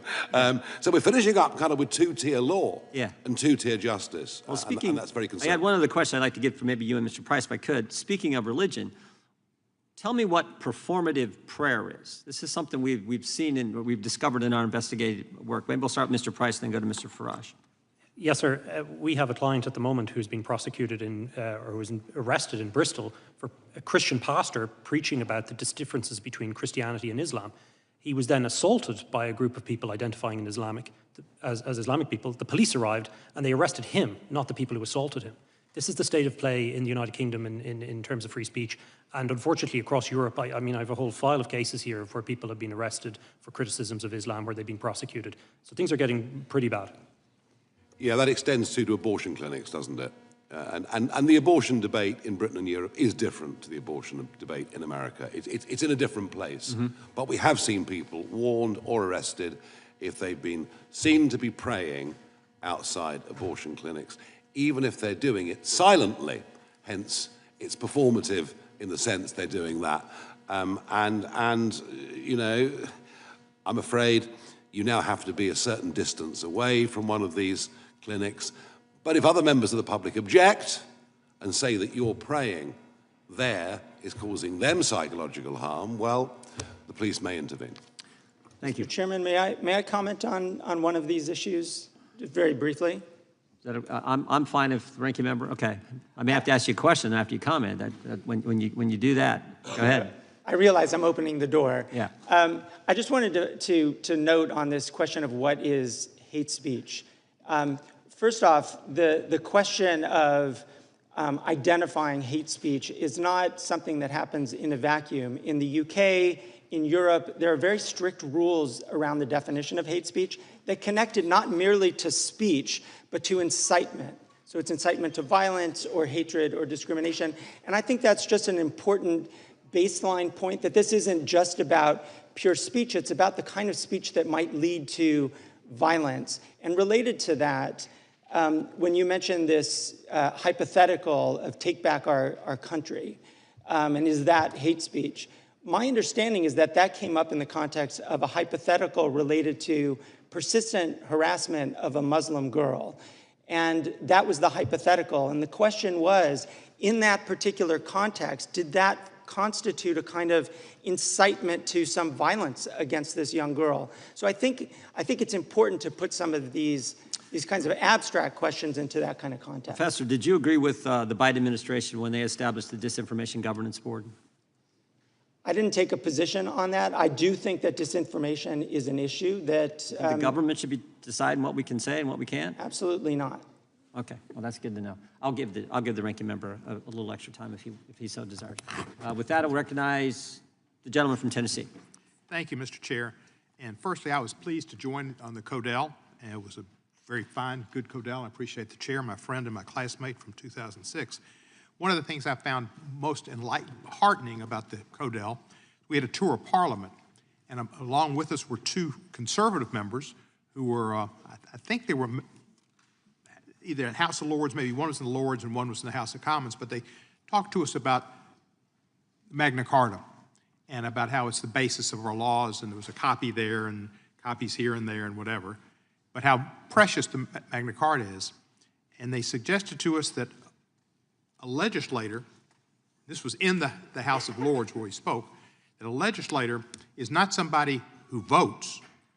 A legislator's job is not just to vote. A legislator's job is to stand up to an out-of-control executive. Very telling for British Parliament members to instruct us on what we should be doing, and I thank him for that. I'm a strong supporter of free speech and always have been, but I find this hearing a bit disingenuous because of the problems we have here in America. Free speech includes the speech of those with whom we disagree, people who say vile things, and in my case, I find racist and anti-Semitic and Islamophobic type speech is something I find foul, but it's protected by free speech and offensive speech as well. That does not mean that there aren't limitations, however, and speech can be harmful, dangerous, and infringe on other people's rights. It isn't a free-for-all, though. And the U.S. and our First Amendment does not have a monopoly on what constitutes free speech. There is speech protected by the First Amendment, like corporate political donations, which I think is misplaced and misapplied. And there are times when our legal system itself suppresses disfavored speech. I passed the Speech Act in the 111th Congress. I think Mr. Issa was my co-sponsor, and it dealt with the fact that Britain is a favored nation for defamation actions, and it's easy to get a defamation judgment there. We would not allow those judgments to be recognized here in our country under the Speech Act if the activities that took place did not conform to our laws on free speech. And I would think Mr. Farage could try to look at changing their laws on defamation and contour more to what we see in the First Amendment, and that might be good for the people in England. Two of my good friends, most revered friends, were from England, London, Christopher Hitchens and Sir Bill Browder. And they've written books, and they could be subject to such laws as well. But work on protecting your English authors. From Shakespeare on, they've been pretty good. We used to be bipartisan in these efforts to look out for free speech, but President Trump has taken on free speech in ways that would never have been thought about. And I think Mr. Lofgren brought some points to Professor Kay. And it's not just laws, it's autocratic actions as well. President Trump, as Mr. Dalio said clearly, but so many other people have said it, felt it, is bringing us on the verge of an autocratic state. And his actions in trying to bring law firms to their knees, colleges to their knees, federal employees, students, et cetera, is anti-free speech, anti-opportunity, and fear for themselves and their futures if they speak out. Even Congress people could be subject in the future, I'm sure, with some of the ways we're seeing this Justice Department act with questions about their speech. Our president has sued every broadcasting company almost, and they've gone after CNN, they've gone after NBC, and they pick some of these fringe people to pick on the Ukrainian president about his attire. It's bizarre what's going on in our country, and I'm concerned. They try to silence and shake down those who don't conform to whatever the president thinks. We need to understand that his review of the Smithsonian exhibits and other African American museum and saying there was too much emphasis on how bad slavery was. I don't know how you could find anything good about slavery, and Edwin Starr, who's a singer, would tell you slavery, like war, there's absolutely nothing good about it. So we shouldn't be trying to. Professor Kay, how would you compare, from your expertise, how we evaluate and compare with relative states of freedom of expression written in the United States? Where do you see the comparisons? Well, I think right now we're at a very dismal place in the United States, but I do think that it's also worth thinking a bit about some of the issues that Mr. Farage raised. So, for example, he mentioned the issue of a law against Islamophobia, but there's also a lot of discussion about laws against anti-Semitism and against other attacks on people on their status, on the basis of their religion and so forth. Those are actually valuable conversations to have. But you can't just sort of pick and choose which censorship or which restrictions are okay and which are not. You really need to have a general view as to what's appropriate. And I think, again, the chairman's point about censorship being a focus on criticism is the appropriate one. And to the extent that we can make that comparison, which country is really doing more, or which countries are really doing more to tamp down, to silence critics, that's the harm to our democracy. And right now I see that more in the United States than I see in Europe or the UK. Thank you, Professor. And I'd just like to say to you, welcome. I have a lot of British friends and respect for Britain. I have a great time when I'm there, but I'm happy we won the war. The gentleman yields back. Gentleman from Arizona is recognized. Thank you, Mr. Chairman. The statement that Trump is bringing us to the edge of being an autocratic state in and of itself disproves the premise of that statement. Think about that. It's absurd. Under the First Amendment, the general proposition is that government should not be regulating the content of its citizens' speech. You have the opposing idea that it's the responsibility of government to decide not only what its citizens should think, but what content they are allowed to see and engage with. To some, the reality of the government regulation of speech may sound like it's a distant, authoritarian notion that won't come to the United States of America, but I would ask you to just think back again. I'm reminded of Orwell's 1984. Think of the memory hole that people are trying to memory hole right now, some even on this panel, sir, who don't want you to realize how bad a government can be when it attempts to censor right here in the United States. For instance, President Obama, this is from an article I'd ask for unanimous consent. President Obama has been the most aggressive administration in history, not only going after whistleblowers, but after pursuing reporters who write their stories. How about this one, the Biden legacy? How about this whole stack, and I'll put these in just a second. It's convenient to memory hole what the Biden administration did, what they did to suppress dissent and contrary opinion. I'll get into that in a second. The actions of European governments show that the type of censorship by government is not only possible, but very much doable. Under the guise of public safety, government officials in Europe have suppressed and arrested individuals who have simply engaged in political speech that is arbitrarily deemed to be unspeakable by the government. This kind of regime doesn't just appear on the scene, though. It takes time to develop. And we've seen it here, and that's why I'm taking this opportunity to remind you that FISA must be reformed. FISA must be reformed. So, Mr. Price, you alluded to this. And so I have this document right here that compares the GDP growth of EU versus the U.S. 1998 to 2023. And the U.S. has grown about 87%, almost 90%. The EU has increased its GDP by about 13%. So you have almost a 6x variable there. The question is, when you set these kind of draconian fines, and you set up a system that is amorphous and almost indefinable, might it not also have some more than just even the safety, ostensible safety of the society? Might it lead to trying to regulate when you can't innovate? I think that's very much the case, sir. We've seen it not just in the area of speech, but obviously, as we were discussing, the Digital Markets Act, data protection, and so on. And Europe is facing some very serious structural problems demographically, financially. And a lot of what I think is inspiring the DSA is what we saw from Germany beginning after the election of President Trump and after Brexit, which is to control the narrative, slow down speech.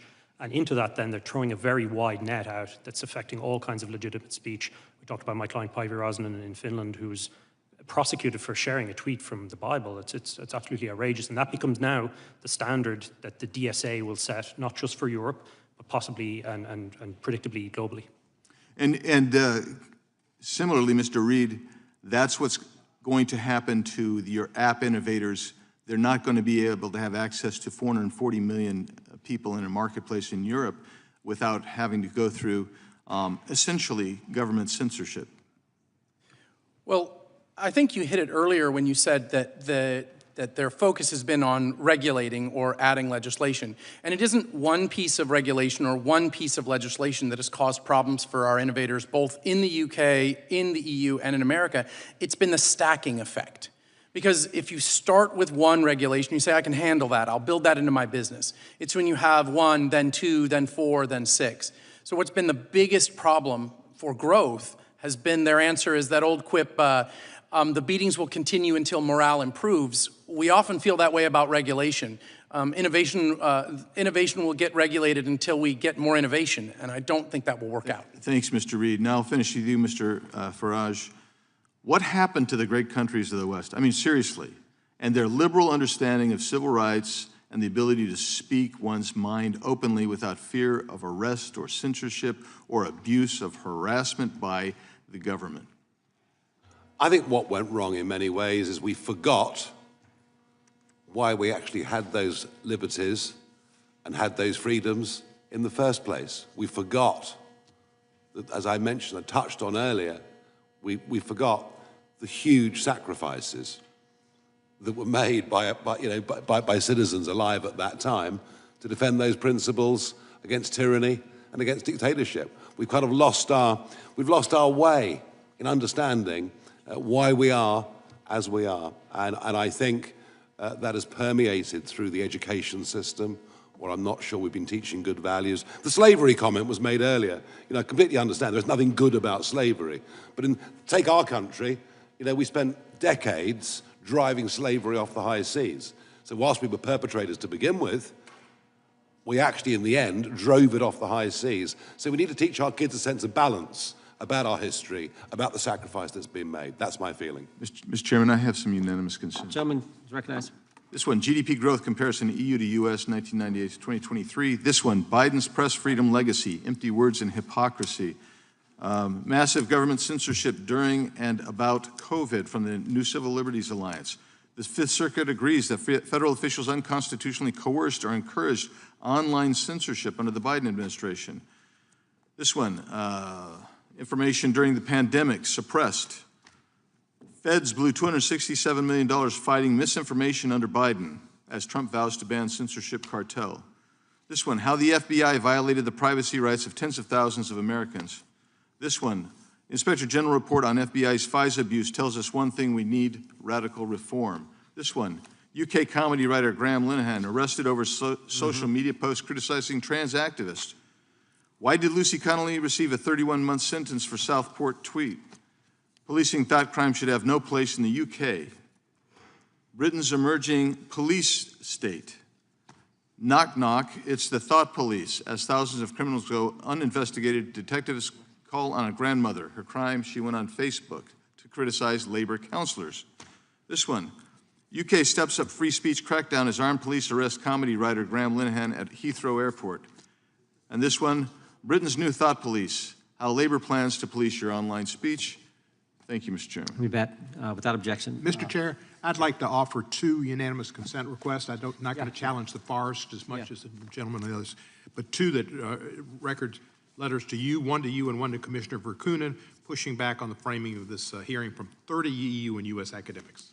Thank you. Without objection. Gentleman from Georgia is recognized. Thank you, Mr. Chairman. Mr. Farage, welcome to the United States of America. This isn't your first time here, correct? Correct. You were here in 2024 in Milwaukee, weren't you? I've been coming here since 1982 on a very regular basis. I work for American companies for many, What purpose many were years. you coming to Milwaukee for? Why did you come to Milwaukee? I've been in Milwaukee many times. I think that particular in event 2024 was a was convention. the convention, the Republican I think convention. that's right. I think you're right. The Trump convention. I think you're right. Very good. Where Trump was coronated. Well, he won, didn't he? I mean, yes, he had already won. Happens, we already knew who had won. It's called political And it was parties. his coronation, and you attended, and you also attended Trump rallies, correct? I've attended lots of Trump rallies. Make America Great Again rallies, yes. many of them. And you upbeat, publicly, optimistic, happy, wonderful, joyous you events. publicly yes. endorsed his... I've thoroughly enjoyed them. I've even spoken of You endorsed him for president, and you attended his election night watch party. I did. And you consider Trump to be your mentor, correct? No. He's not your mentor? No. But he... Sorry. He is somebody who you want the support of. And you have the support. Yes, I do. I think he's a very, very brave man. Because you are getting ready to run for Prime Minister of Great Britain, correct? Oh, I've been trying for years, yeah. And as it stands right now, you head up a party. How many seats in the Parliament are there? 651, if you include the Speaker, that is. 650, yes. And how many are a part, how many seats does your party hold? How many seats do the opinion polls say we're going to get next time? Is that your no, question? I mean, I the see. numbers don't lie. You only have 4 seats, right? I'm afraid so, yes. And so you are indeed the leader of a fringe party. Oh, I'm a fringe, all right. Don't worry about that. Yes, absolutely. Everything I've ever done. And as a fringe party leader seeking to run for Prime Minister of Great Britain, you need a lot of money in order to blow up like the MAGA movement has blown up. What you need is a message of truth and a message of hope. And well, you need money also, right? Well, money's helpful, but it's not the primary thing you need. The first thing that came out of the chair's mouth this morning during his opening statement had to do with Elon Musk. Yeah. And you're carrying water for Elon Musk today, aren't you? From what I can see, Elon Musk is abusive about me virtually every single week. But it's a free country, so but you never stop trying to ingratiate yourself with him. Wrong. Well, I mean, wrong. You are familiar with the fact. Wrong. I have. You are familiar with the fact, Mr. Farage, I have had a public fallout with Elon Musk. That Donald Trump's campaign benefited to the extent of $250 million from Elon Musk. Well, I mean, how much? You are familiar with that, correct? How much did Mr. Zuckerberg give to the Democrats? I mean, this is what happens, and people are. Well, he didn't give any money on Musk. Let me be clear. To the Democrats. He was sitting behind Trump with the rest of the tech bros, and you are here today to impress all of those tech bros, including Elon Musk. Isn't that correct? I'm going to answer your question very, very honestly. You need money from Elon Musk in order to get elected Prime Minister of Great Britain. That's the bottom line. Isn't that correct? We consider all day, as long as the chairman allows us. I don't mind. I had a very public falling out with Elon Musk. But you're still trying to get some money from him, though. Over a political issue. It's not about the prior disputes. I'm sorry, you're trying to ingratiate yourself with the tech bros by coming over here and trying to. Can I get a cup of coffee or something? And you're arguing. We'll be here a long time. What you're arguing is that the citizens of Great Britain should pay a tariff if these tech companies are not allowed to violate the laws of Great Britain. No, I'm not. That was a falsehood put out by the British Prime Minister today. You didn't say in your Prime Minister's statement. questions. I have never. In your statement. I have never suggested any of the kind. You don't call My statement for is very tariffs clear. as tools to My force statement is Great very Britain's. clear. My statement is very. You are not it calling might surprise for. you. You are not Mr. calling Johnson. for. It might surprise you to know tariffs and trade sanctions. Trade, you may not know this, but trade between our countries is actually rather important. You are the biggest investor in our country, and we're the biggest investor in yours. Time of the gentleman from Georgia has expired, but the gentleman should be able to say some kind of response. To the United Regular States order, Mr. Chairman. The that time- your He's been citizens rude, should he's been pay a disgusting, tariff. he's been hilarious. Hang on. No. The gentleman's time has expired. I feel like we should give Mr. Farage a chance to respond to one of the many questions he was not allowed to respond to. So we'll give you 30 seconds, Mr. Farage, and then we'll move on to our next one. Because I know Mr. Farage does have to leave in about an hour, so we want to get through as many members as we can. Number one, I had a public fallout over a political issue with Elon Musk. I can't be bullied by anybody. I haven't changed my mind. Last time I looked, he was being spectacularly rude about me yesterday. That's life. If we believe in free speech, we live with it. What I have made very clear... Fixated on... What I have Hang made... on. Sorry, no, this is my turn, I think. Yeah, you got another Thank you, 15 Mr. seconds. Chairman. What I've made perfectly clear in this paper is the situation we've got with successive pieces of legislation, including now the Online Safety Act, is a danger to trade between our countries, and allies and friends and trading partners have honest conversations with each other. I hope many American companies and politicians have honest conversations with the British government. I've not suggested sanctions at all in any way. Good luck on your race. The gentleman from California is recognized. Thank you, Mr. Chairman. First, I'd remind my colleague from Georgia that President Trump was openly nominated after decisively winning the primary votes across the country. That's in open contrast to the Democratic nominee, who has decreed the nominee of her party in spite of the fact she did not receive a single primary vote. So I would be a little careful if I were him about talking about coronations. I do agree with my Democratic colleagues that we need to be on guard against suppression of free speech, whether it's coming from the left or the right. But I disagree with them that the chief executive regulating the executive branch's communications or conforming executive agencies and grantees to executive policy is somehow a threat to free speech. The executive branch is designed to speak with one voice, a voice chosen every 4 years by the people. And I disagree with them that suing for defamation is an infringement on speech in a legal system where the truth is an absolute defense. The threat to democracy is from the government regulating other people's communications. Now, we're now discovering that the Biden administration used the FBI to pressure tech companies to censor the communications of the American people over a free discussion of everything from COVID policy and origins, the Russian collusion hoax, Biden family influence peddling, climate change. I myself was the victim of this censorship when I warned of the damage that the COVID lockdowns were causing. Now, democracy assumes that the best way to separate truth from lies, or wisdom from folly, or good from evil, or love from hate, is to place the two of them side by side and then trust the common sense and good judgment of the people to know the difference. But this assumes that the people have full and unfettered freedom to express themselves and to challenge the claims and opinions of each other. Now, some of our colleagues seem to be suggesting that we should transfer that prerogative from the people to the government. That's the very definition of authoritarianism. Mr. Farage, what are your thoughts?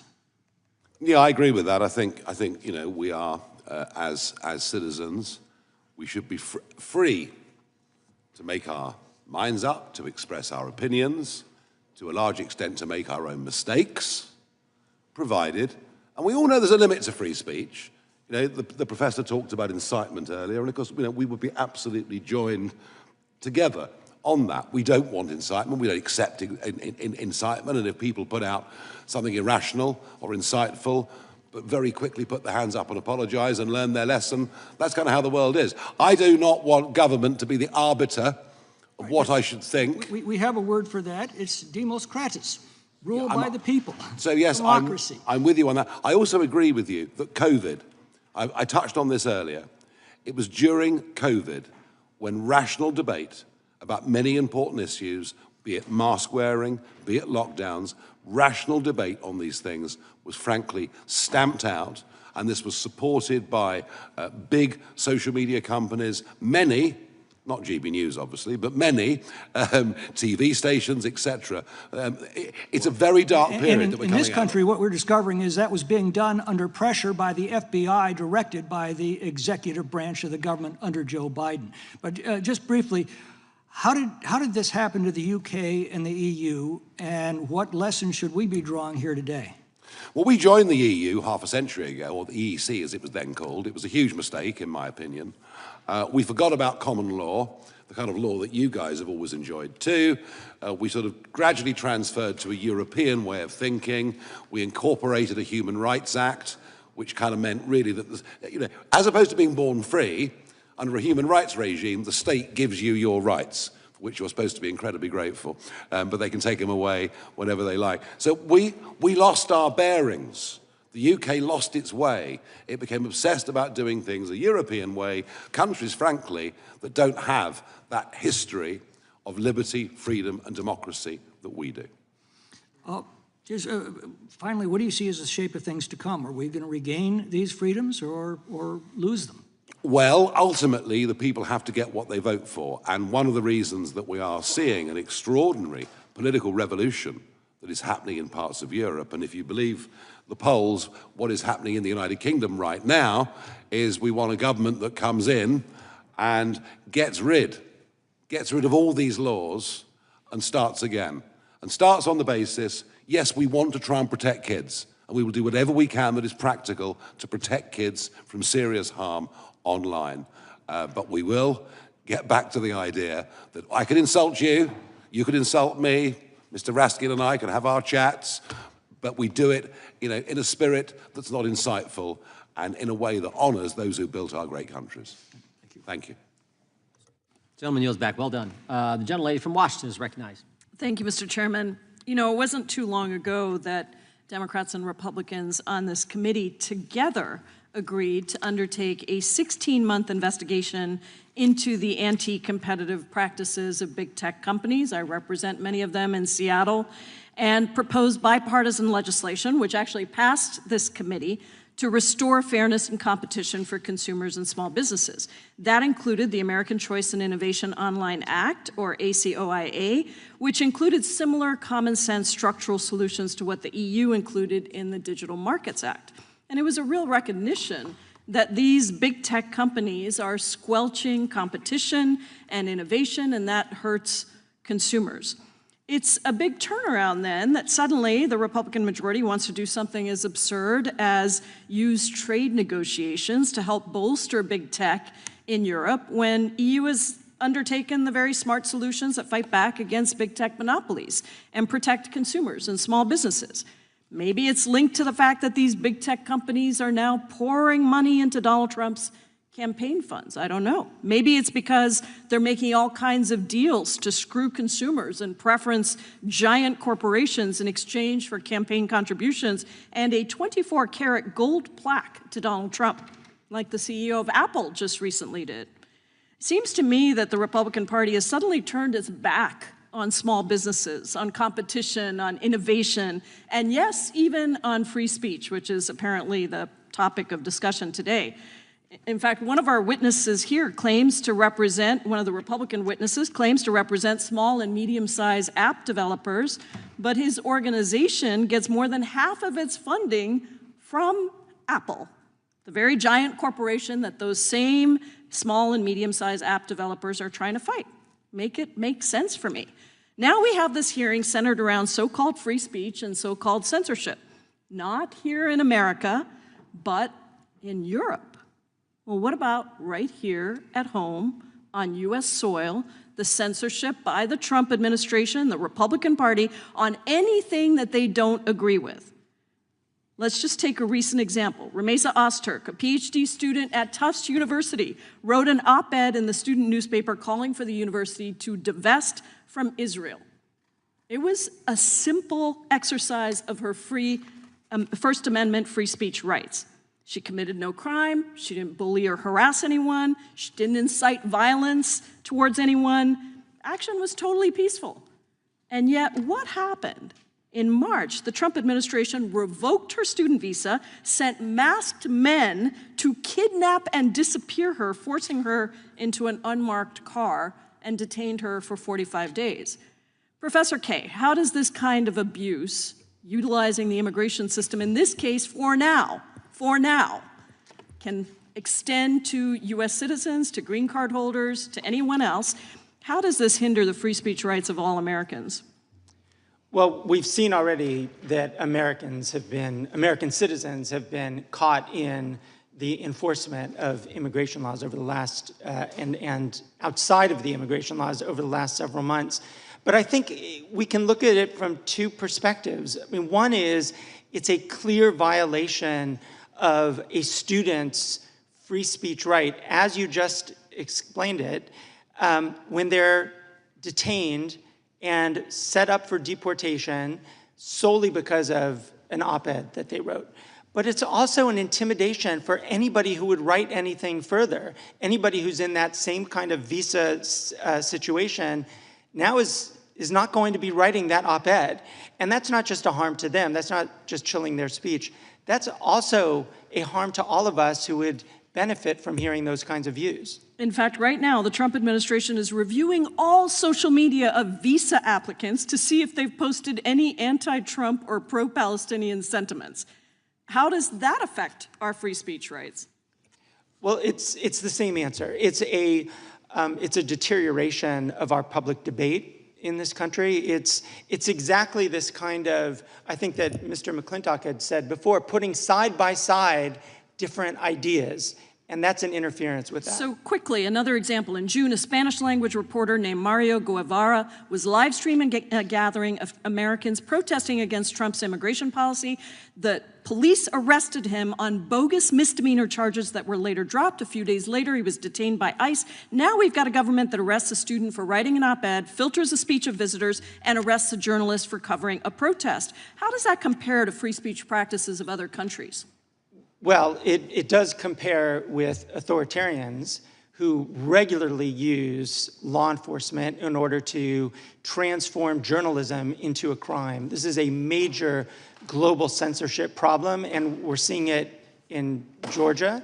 And we see it in this context that is not just a one-off. It's part of, I think, a systemic approach to a free media in this country. That's one, and perhaps the harshest example, because I understand that the journalist remains in detention, but it's part of a systemic approach, I think. Similar to Russia and China, places like that.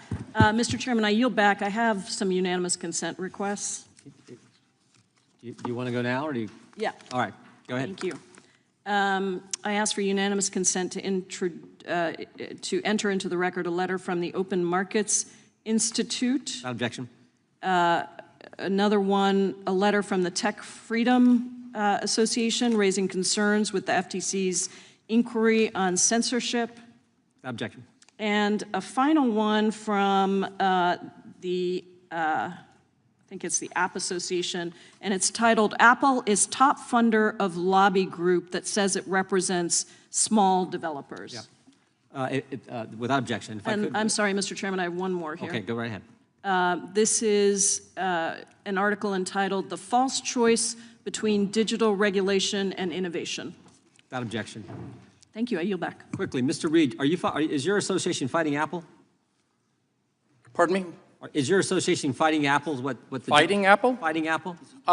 We disagree with Apple on multiple issues, as well as for all of our sponsors. Our membership is the small businesses that many of you have met when we've had our fly-in every year. Okay, great. Seems to me your association uses Apple. That's where your apps go. I don't think you're fighting Apple. The gentleman from Wisconsin is recognized for 5 minutes. Professor Kaye, was the Centers for Disease Control correct in 2020 about the handling of COVID? You know, the chairman laid out all the things that we now know are debunked. Was the Center for Disease Control correct in how they went about their business? I'm not a scientist, so I can't speak to that. I mean, I remember the time, like we all did, a time of great fear as shutting to what was down happening. schools, things like that, that have set kids behind. See, because it's to Representative McClintock's point that wouldn't this administration want to change some people that you talked about that are in the Department of Health Services? Shouldn't they change them if they were wrong about really the seminal issue that has come before this generation? Shouldn't they change those people? Well, that's just not my understanding of why people have been. Are you familiar, Professor Kaye, with the case Berenson versus Biden, which is a censorship case where Alex Berenson, a reporter, was deplatformed on Twitter? I'm not familiar with that one. I would suggest that you take a look at that because the Biden administration weaponized themselves against Mr. Berenson and stifled his speech on Twitter. What college are you a professor at again? University of California, Irvine. How many classes are you teaching this semester? This I teach one class right now. One class this semester. Mr. Farage, I want to thank you so much for coming to the great state of Wisconsin, of which I represent part of it, including Milwaukee. I hope you had a good time there. I've always had a good time in Milwaukee, no question. Wonderful breweries, friendly people, love it. You're welcome back anytime. I want to thank the ranking member for giving us a tutorial on free speech. Mr. Farage, did you instruct anyone on this panel, including the chairman, to instruct us to stifle the ranking member's speech? Did you? No, absolutely not. Of course not. Can you comment on the key issue before the far right that we heard about earlier? What is that key issue in Europe right now that the far right is heavily engaged in? Well, if you're in the United, I'll speak for the United Kingdom. If you're opposed to illegal immigration on a mass scale and the huge cost to the taxpayer and the risk to our communities, then and if you like the flag, our national flag, then apparently you're far right.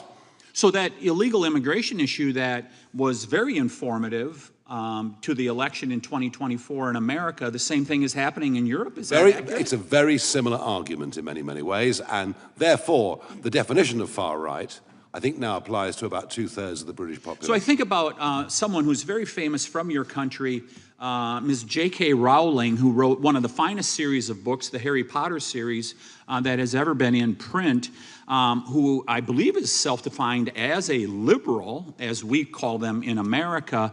Hasn't she even been threatened for a position she's taken in regards to transgenderism? Yes, she very much comes from a liberal wing of politics historically, but she's taken a view that women should be safe in women's spaces. That means changing rooms, etc. That's all she said. And by the way, that's something that our Supreme Court recently actually did back up, the fact that there are fundamental differences. And this is not to launch an attack on anyone that's trans, just to bring some common sense in. And she has faced cancel culture and abuse on a huge scale.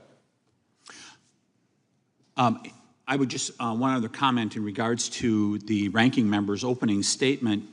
He was saying that we are stifling speech here in America, including PBS, by defunding them.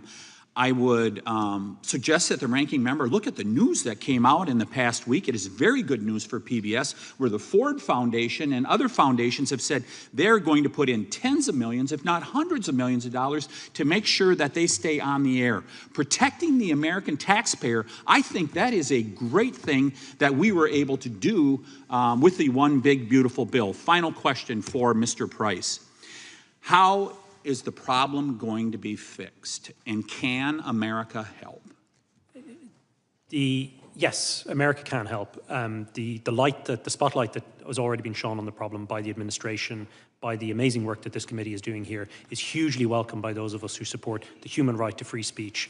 We have people who are suffering under prosecutions, unjust prosecutions in Europe right now. I've outlined a lot of them in my written submissions, and it's only because of the support that's coming from this side of the Atlantic that we're able to see possibly a brighter future. And we will continue those efforts. Thank you. I yield back, Mr. Chairman. The gentleman from Maryland is recognized. Thank you, Mr. Chairman. You know, when I was a professor of constitutional law, I used to teach my students that freedom of speech is like an apple. And everybody wants to take just one bite out of the apple. Somebody doesn't like left-wing speech. There's a bite. Somebody doesn't like right-wing speech. Somebody doesn't like feminist speech. Somebody doesn't like sexist speech. And everybody just wants to take one bite. But if we let everybody take a bite, at the end of the day, there's no apple left. It's all gone. So if you want to defend free speech and you want a society that's defined by free speech, you've got to accept even the speech you oppose, the speech that you abhor. Now, Professor Kaye, we want to try to bring some objectivity to the conversation. I looked up the Reporters Without Borders rankings of every country in the world, according to press freedom. Norway was number 1. North Korea was number 179. It's like a totalitarian dungeon. The UK was number 20. The US was number 57 under Trump, down from 45, where it was before. Russia, which some people here lionize, was at 171. right? So if we were going to undertake a serious study of the state of press freedom all over the world, for example, where should our focus be? I appreciate that question. I have a very long list that I could highlight. But just tell us methodologically, quickly, how we should go about doing it if we wanted to undertake this in a serious way. Absolutely. I mean, I would really use the lens of what do we need as a democracy in order to be well-informed, in order to make choices about our democracy, to make choices about our health. What do we need? We need an open press. We need open government. We need access. We absolutely don't want to see websites scrubbed, as this administration has done. So I would look at it through that lens, through the lens of what we need in order to have a democracy. Gotcha. Mr. Farage, first of all, to be called charming by you, a man of your evident erudition and dazzling brilliance, is undoubtedly a Lifetime Achievement Award for me, so I will hold it closely. But I wanted to ask you about your commitment to the freedom of speech universally. I think it's a principle that you advocate for everyone, not just for people who are in your party or people you agree with. You said that there should not have been a protest against the Gaza war in the UK. And then when it went ahead, the police refused to shut it down. You called them gutless for not shutting it down. Do you regret having opposed that, given that there was no violence there and there were 700,000 people who wanted to express themselves that day? I have not opposed people standing up and protesting in favor of people living in Gaza at all. There was one particular day, and it was the Sunday nearest November the 11th, which was when we had big memorial services in London, and I think a march being allowed to go ahead on that day would have been a mistake. Any other day, fine. Oh, I see. Who gets to decide that? Well, I think actually something that is embedded in the country, something that is absolutely fundamental to That's why we have a written constitution. You might take that idea back to the UK with you. Well, because the freedom of speech applies 365 days a year here under the First Amendment, not 364 or 363, depending on some politicians heckling the government and telling them to shut down free speech. We have allowed mass pro-Gaza demonstrations in London, weekend after weekend. No thanks to you. All right, let me change. This was let me try another one. Particularly sensitive day. That's all. I got you. It was a sensitive day. And I thought that's what the freedom of speech was about. You have a right to engage in speech that other people consider offensive or insensitive. But in any event, you've made yourself clear, Mr. Farage. 64 days a year if they want. You've made yourself clear to your constituents in Claxton today. Let me ask you this. You've banned journalists from your political events that you disagree with, haven't you? No, in fact, I'm the only political Really? leader At your in Britain. convention, you didn't ban journalists and revoke their credentials? You know, I take, the average press conference, I take 25 questions. No, that wasn't my question. Mr. Farage, we're politicians, so we see what you're doing. I'm asking you a direct question. Well, thank you. I'm asking you a direct question, and I hope you can answer it. Why do you ban journalists who oppose your views from coming to your events? Why did you tell your party, why did you tell the local government not to do interviews with your local newspaper? I am the most open person to any journalist. Undoubtedly, you're the handsomest man in the world. But I'm asking you a different question, okay? That's not my question. My question for you is, and it's legit, why do you ban journalists that you disagree with from your political events, like from your convention? I don't. Okay, and you say you've never done that? I can't think, if I go back the last 25 years, I can't think of banning anybody. But I mean, maybe somebody else did. But look, I see. It was somebody else who did it. I repeat the point. I take more questions. All right. From journalists. Do you have any all the other objections? leaders added up together. Okay, Mr. Price, let me ask you. You're an honest man. Do you have any objection to the things you've heard about what Donald Trump is doing in the United States of America, going after law firms, for example, banning them from federal buildings and federal courthouses, stripping them of security clearance, saying they can never get federal jobs or contracts because he doesn't like something one of the lawyers at the firm did? Do you think there's a First Amendment problem with that, as our courts have found? There's a lot of information you've put into that. It's good to talk to you again after London. Yeah, have you followed that at all? I haven't. I have to be perfectly honest with you now. Okay, do you have any problems with anything Donald Trump has done with respect to free speech and freedom of expression in America? Or you just haven't followed it? I'm not as well. There are plenty of people here better informed on American matters than I. And we are. So thank you very much. And Mr. Chairman, thank you for your indulgence. I yield back. I thank the gentleman. My guess is Mr. Farage takes press questions probably as often as President Trump does. These are two guys who aren't afraid to talk to the press and take any question that comes to them. We've seen that displayed time and time again. The gentleman from California, Mr. Kiley, is recognized. Thank you, Mr. Chairman, and it was an honor to be with you and the ranking member as we had the chance to see firsthand what's going on in the EU and in the UK. Maybe this Raskin Farage show could become a recurring event. It's gotten very interesting on both occasions. But I'd actually like to direct my questions to you, Mr. Price, at first.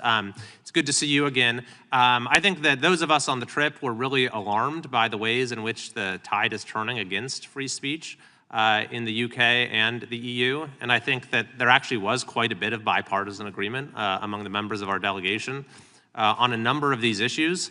So I was hoping you could give us a little context of what you think explains this. And I think that we understand that not every country needs to have has a First Amendment or needs to have the exact same standards or the exact same exceptions or the exact same ways that the law is applied. But we've always, I think, felt it important that we have an alliance with our European allies around the issues of freedom that stands in contrast to authoritarian regimes around the world, like in Russia, like in China, places where they don't have free speech. And so to the extent that these values are fraying among our allies, then it really harms our ability to stand up for the values of freedom around the world. So what do you think is going on? How can we sort of strengthen our alliance with our European allies around the issue of freedom of speech?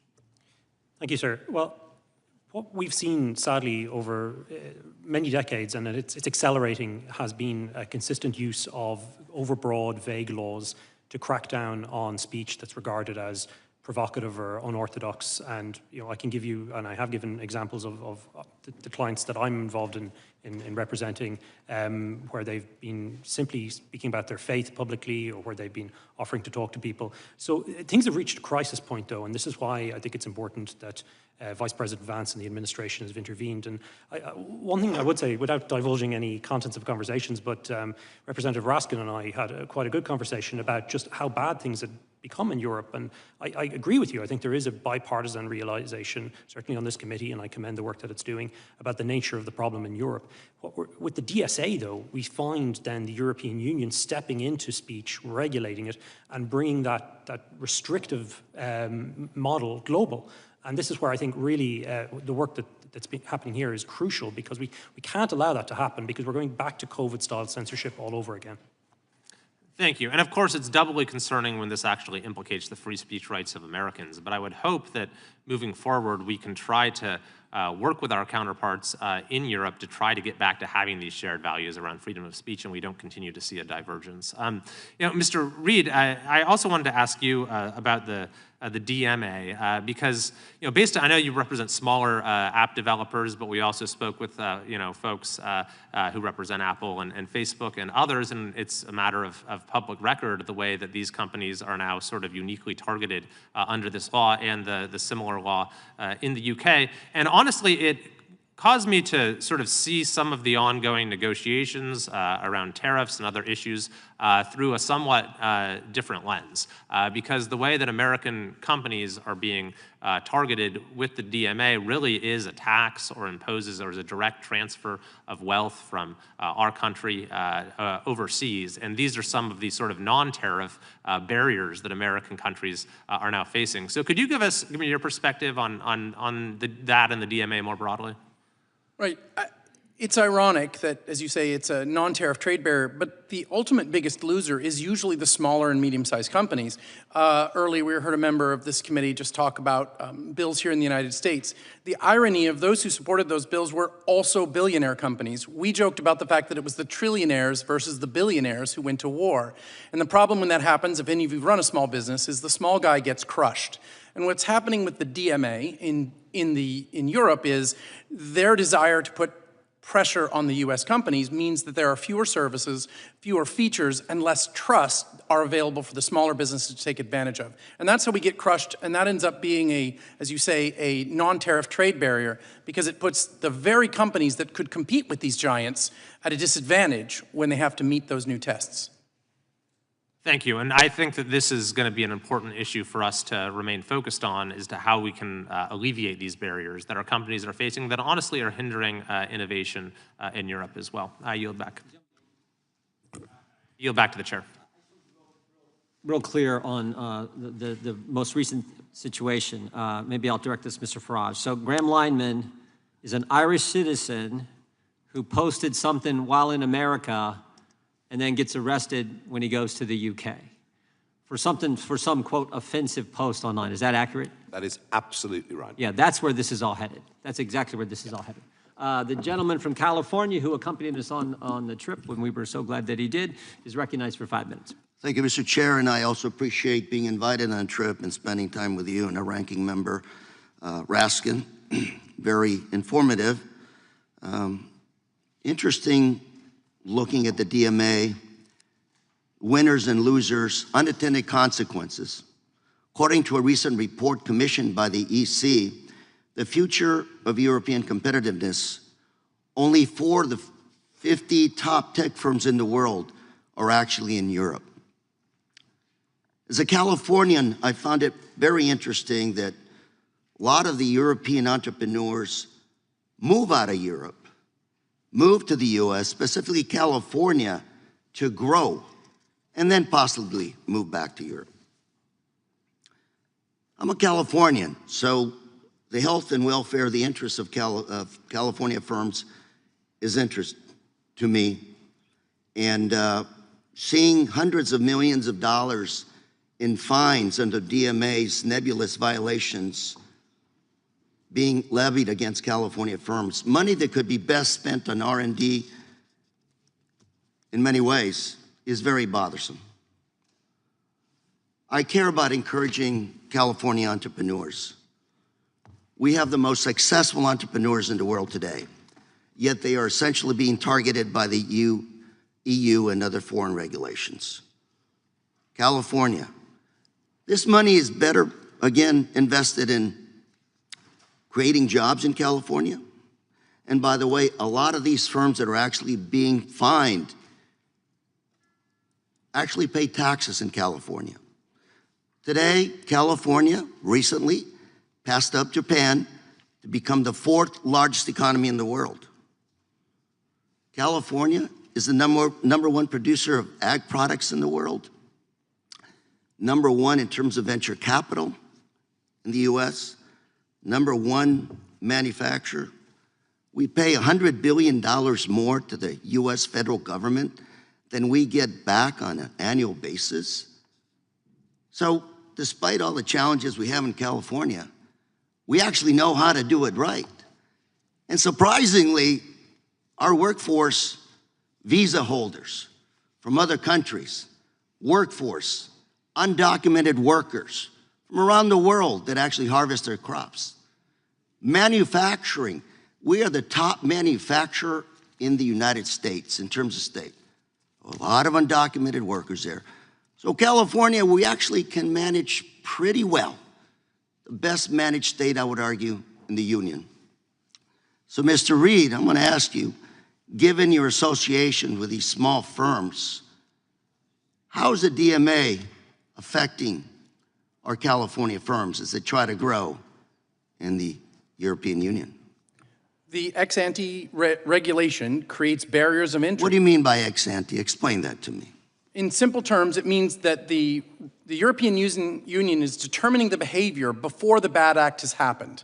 It's before it happens. So they're fining before the actual behavior? They're not just even fining, they're setting the rules by which you could be fined. The best way to think about it is they're saying, mother may I. If you remember the game Mother May I, they are asking companies to go forth and say, can we do this? And then the commission says, well, yes, you can, or yes, you cannot. We traditionally in the United States have taken an ex post, meaning, did you deceive someone? Did you lie? Did you cheat? Did you steal? And then you're punished. Unfortunately, the EU is taking a Mother May I approach rather than a punishment approach.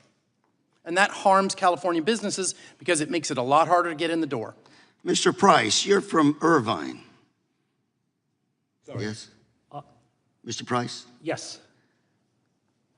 Tell me a little bit about Irvine. California firms and how the DMA. Okay. Well, Irvine, by the way, a lot of biotech, high tech. think you might be referring to Professor Kay. Mr. Kay. I'm sorry, go ahead.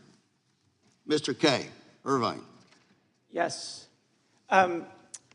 Yes, I teach at the University of California at Irvine. I actually wanted to respond to two of the points that you're making, in part because... You got about 20 seconds. Go. Thank you. In part because this hearing is entitled as one dealing with censorship, and we're spending quite a bit of time talking about defending companies. And two things I just wanted to mention. One is the DMA doesn't specifically discriminate against American companies any more than it does against California companies. And the second is that I think it's important to think about the other Mr. Price, what would you say to that?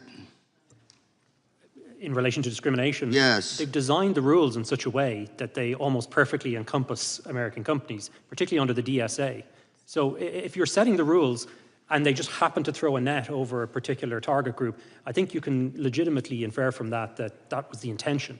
The intention was discrimination? The intention is to throw a dragnet over U.S. companies and turn them into a... The intention is discrimination against American firms. That's precisely what the outcome is. Thank you very much, Mr. Chair. And before I yield, I also have some articles I'd like to submit for the record, if I may. Yep.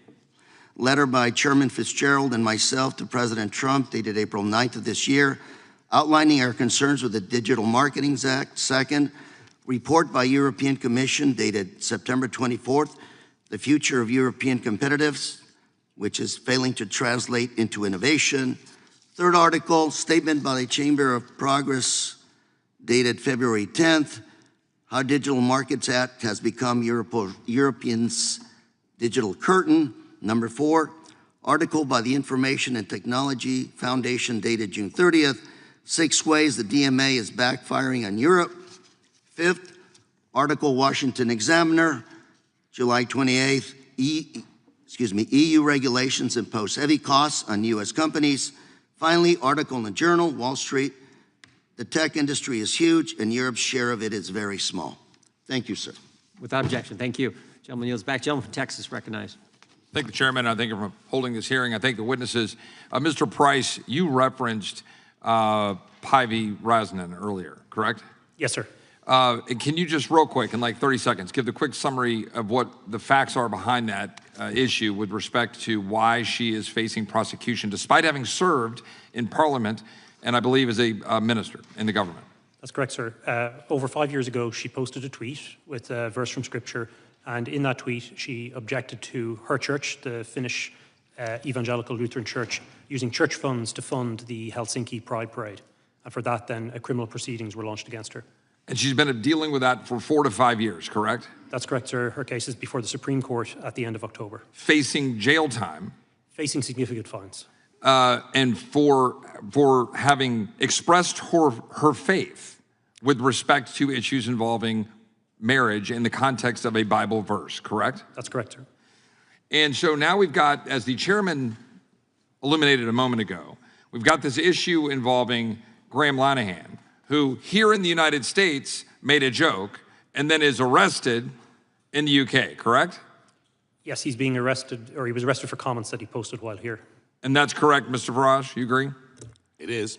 And that joke had something to do with, as I've looked it up, trans-identified males and female-only space, and he made some joke about that issue. That's exactly right. And so we've got now someone being arrested for alleged transphobia or some sort of hate comment involving a joke on another continent. Now, in the meantime, we've had Mr. Farage talking about Lucy Connolly, right? And her fate, which I understand she got sentenced something like 31 or 32 months for having put out a social media post. Now, that social media post has been alleged to have tied to some incitement. She deleted the post, but the post was in response to violence, right? And on the heels of a whole lot of issues involving crime in the UK. Whatever the connection is, right, we're saying there is crime in the UK. Now, here's my question, Mr. Farage. How do you feel from the standpoint of borders in the UK? Are open borders healthy for either the United States or the UK? No, they're disastrous. And are they having a deleterious effect with respect to crime and culture in the UK? Yes, they are. It's been a debate that's been very difficult to have without being screamed at, but we are now having that debate. And so now we've got a moment here where we've got someone being put in jail for putting out something in social media that is allegedly transphobic. And so my question is, I wonder what's going to win out? What's going to win out when the questions of Islamophobia and the tenets of Islam mash up against transphobia? What will the determiners of truth in the UK government decide? What will those who make decisions about what we can say and what we cannot say do when these worlds collide? Would you have any comment on that, Mr. Farage? In the Lucy Connolly case, it's very interesting that this horrific murder of 3 young girls happened. The country was in very deep shock, very deep shock. The government deliberately withheld the truth about who the perpetrator was. And it led to a sea of speculation. It turned out ultimately that the man that committed those murders was in fact UK-born, had not come over on a boat, as was being said on social media. Just goes to show that actually, however bad the news is, people deserve to know the truth about a situation. It stops that frenzy of speculation. Who's going to win these great battles? I think that there is a growing, silent majority, certainly in my country, who object to the 2-tier concept that, you know, Lucy Connolly gets 31. And by the way, there were mitigating circumstances for what she said with her own personal situation, but she's arrested very quickly. She's threatened that if she pleads not guilty, she'll go straight to prison and be on remand until the trial, and goodness knows when. We're not defending what she said, but she recognized her error, you know, in a moment of anger and passion and upset, and she withdrew it 3.5 hours later. I think that the answer, Mr. Roy, is that the silent majority will win.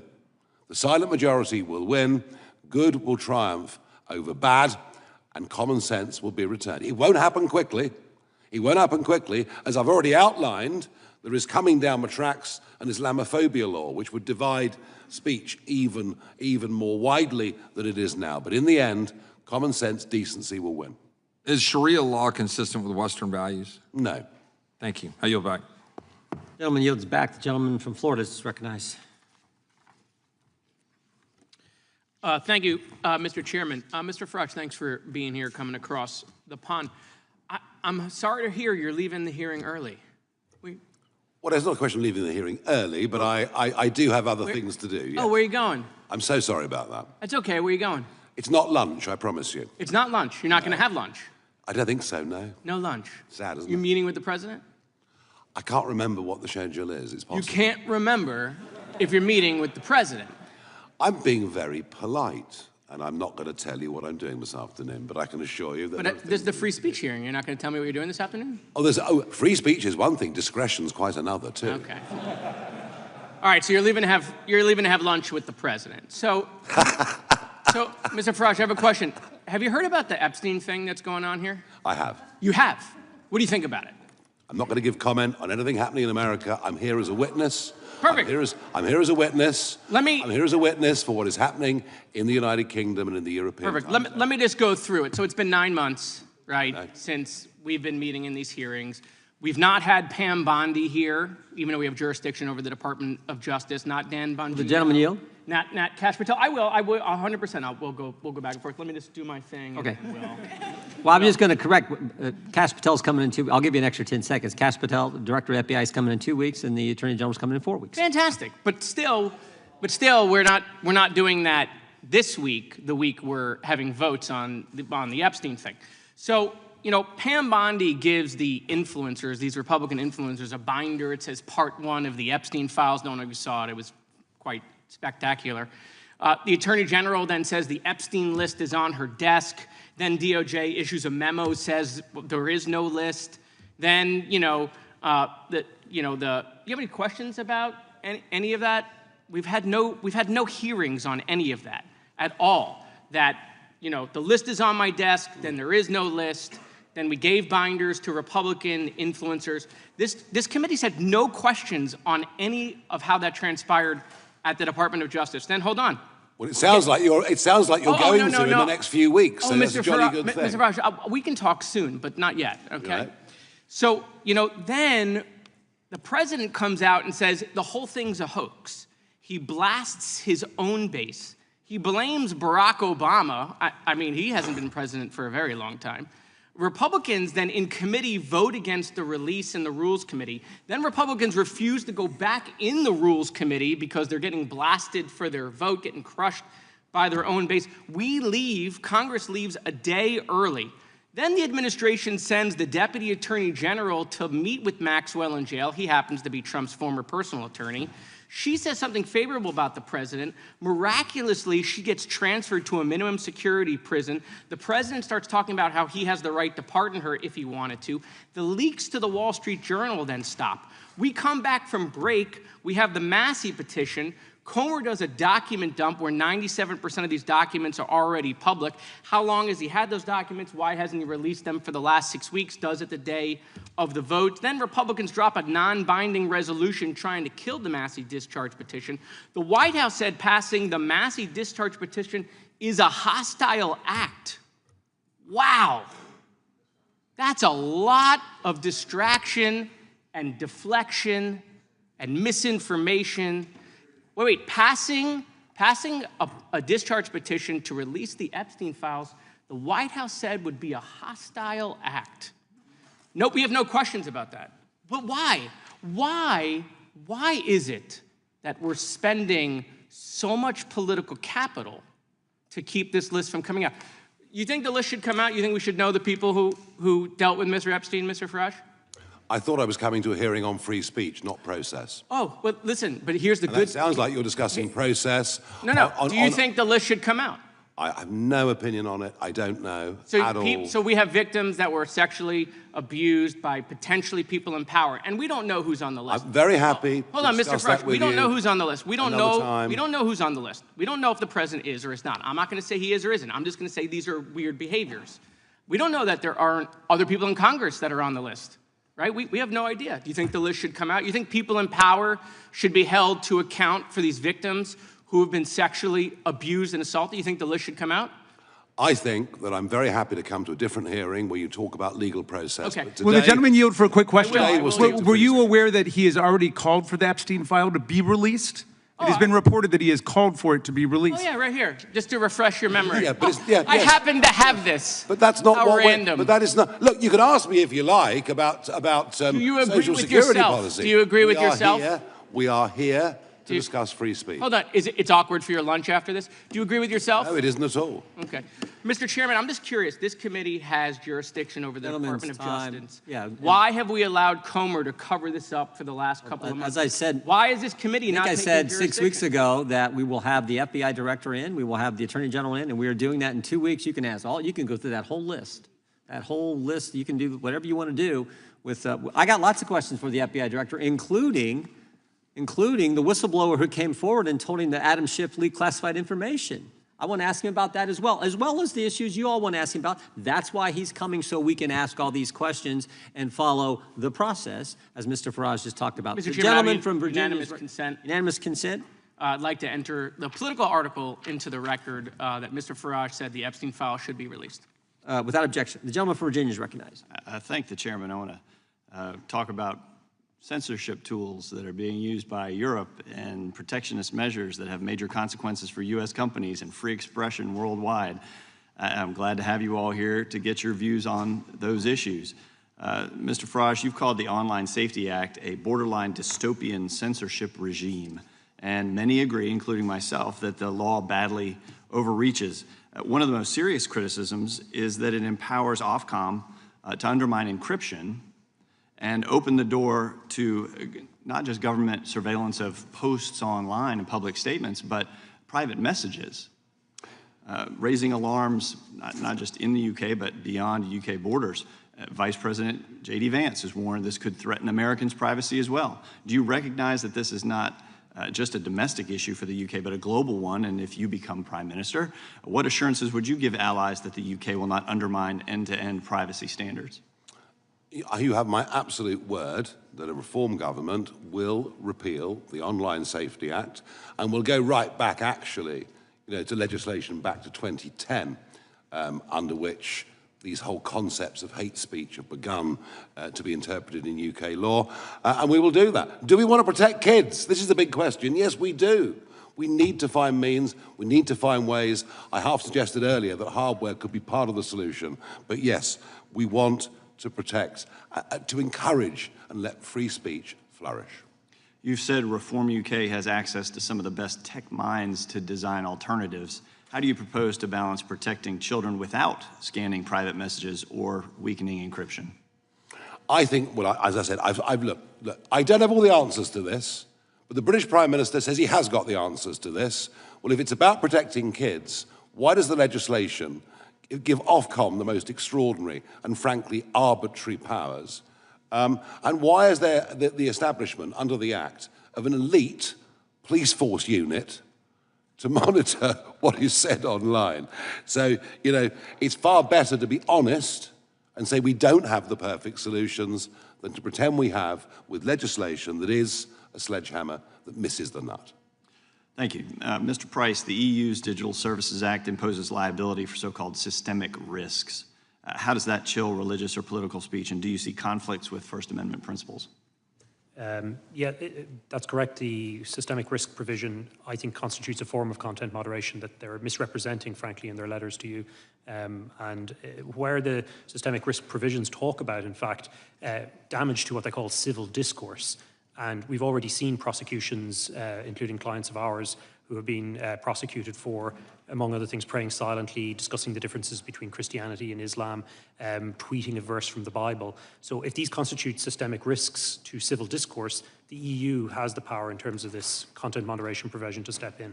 Damage to civil discourse seems a little broad, doesn't it? Absolutely. Mr. Reid, the EU's Digital Markets Act and the UK's Digital Markets Competition and Consumers Act are sold as pro-competition, but don't compliance costs just burden small app developers? Absolutely. The problem is that it's interesting as you talked about how do you do a better job. You asked how do we do a better job to protect children. One of the ways we do it is by empowering parents to be good parents. And one of our deepest concerns is by removing some of the capability of the platforms to curate and provide information to parents about what applications do through a clear, forward interface that they see every day that's useful. It makes it harder to parent, harder to know what apps are on your kid's device, and harder for you to control it. So we absolutely see that not only are there problems with it on encryption, which we agree with you 100%, but we also think it weakens our ability as parents to be in charge of the devices our children are using. Yeah, these rules don't help parents, consumers, if you will. They just shift power from platforms and from parents and from consumers to regulators, correct? Correct. Do these regimes create a level playing field for U.S. firms, or do they advantage European competitors at the expense of American innovation? Well, the original thought behind the DMA was that Europe had not been successful in creating their own industry, as was alluded to by several other members of Congress, and Congressman Correa noted it as well. Europe's economic potential has slowed while the United States has grown incredibly. We've gone from almost equal in 2008 to a 50% increase in the size of the US economy between 2008 and now. And we think a lot of it comes from the small technology companies that have been creating amazing devices, amazing products, amazing applications that you're all using. And we are disappointed that, that there aren't the same opportunities for the US, for our EU members. Thanks, I yield back. Gentleman yields back. The gentlelady from Pennsylvania is recognized. Thank you, Mr. Chairman. You know, for years, political extremists, including some of our colleagues, have claimed without evidence that so-called conservative speech is being canceled. But the speech at issue is not conservative political speech. It's hate speech, including incitement to violence, threats and harassments of particular people or groups, and lies about almost everything from election results to health care. And there's nothing conservative about any of that. So today's hearing appears to be one more attempt by these extremists to claim victimhood, promote falsehoods, and normalize radical ideas, all while attacking others. Today, our Republican colleagues claim that our European allies pose the biggest threat to Americans' free speech today. Seriously? There's an all-out assault on the First Amendment in the US, but it's coming from inside the House, the White House, the executive branch of our own country. For the past 8 months, our Republican colleagues have done nothing but cheer on the administration's un-American attacks. Because the truth is, they're all for free speech, but only if it's the speech they agree with. I'd say if you really want to talk about censorship, let's talk about how this administration, with the support of our MAGA colleagues, has tried to strangle speech and ideas that it doesn't agree with when that speech comes from the free press, college campuses, law firms and judges, library books, the Smithsonian museums, responsible investors, scientists, dedicated employees with deep expertise, and more. We've seen this White House use executive orders, threats and intimidation, illegal withholding of federal funding, raids by masked and armed police, and even sending military troops onto American streets to shut down opposition to this administration's policies. Professor Kaye, you are an internationally recognized expert on freedom of expression and have studied the growing assault on free speech and civil society around the world. In your testimony, you said that the situation in the US raises serious alarms. Can you elaborate on that? Yes, well, thank you for the question. Everything that you just mentioned is alarming. The assaults on the press, on universities, on public protest, all of those things, I think, are the kinds of things that historically the United States has fought against. So all of those things are very problematic. And I think that one way to think about them, perhaps, and it's useful in this committee, actually, in the context of this committee, is to think of those things that the Trump administration is doing as a contrast to something like the DSA, right? So the DSA sees a problem, which I think is a problem shared or perceived on both sides of the aisle, which is massive platform power and also the kinds of content that you alluded to. But the DSA doesn't create any new rules that allow either the European Commission or countries to censor. It is a transparency regime. It's a risk assessment regime.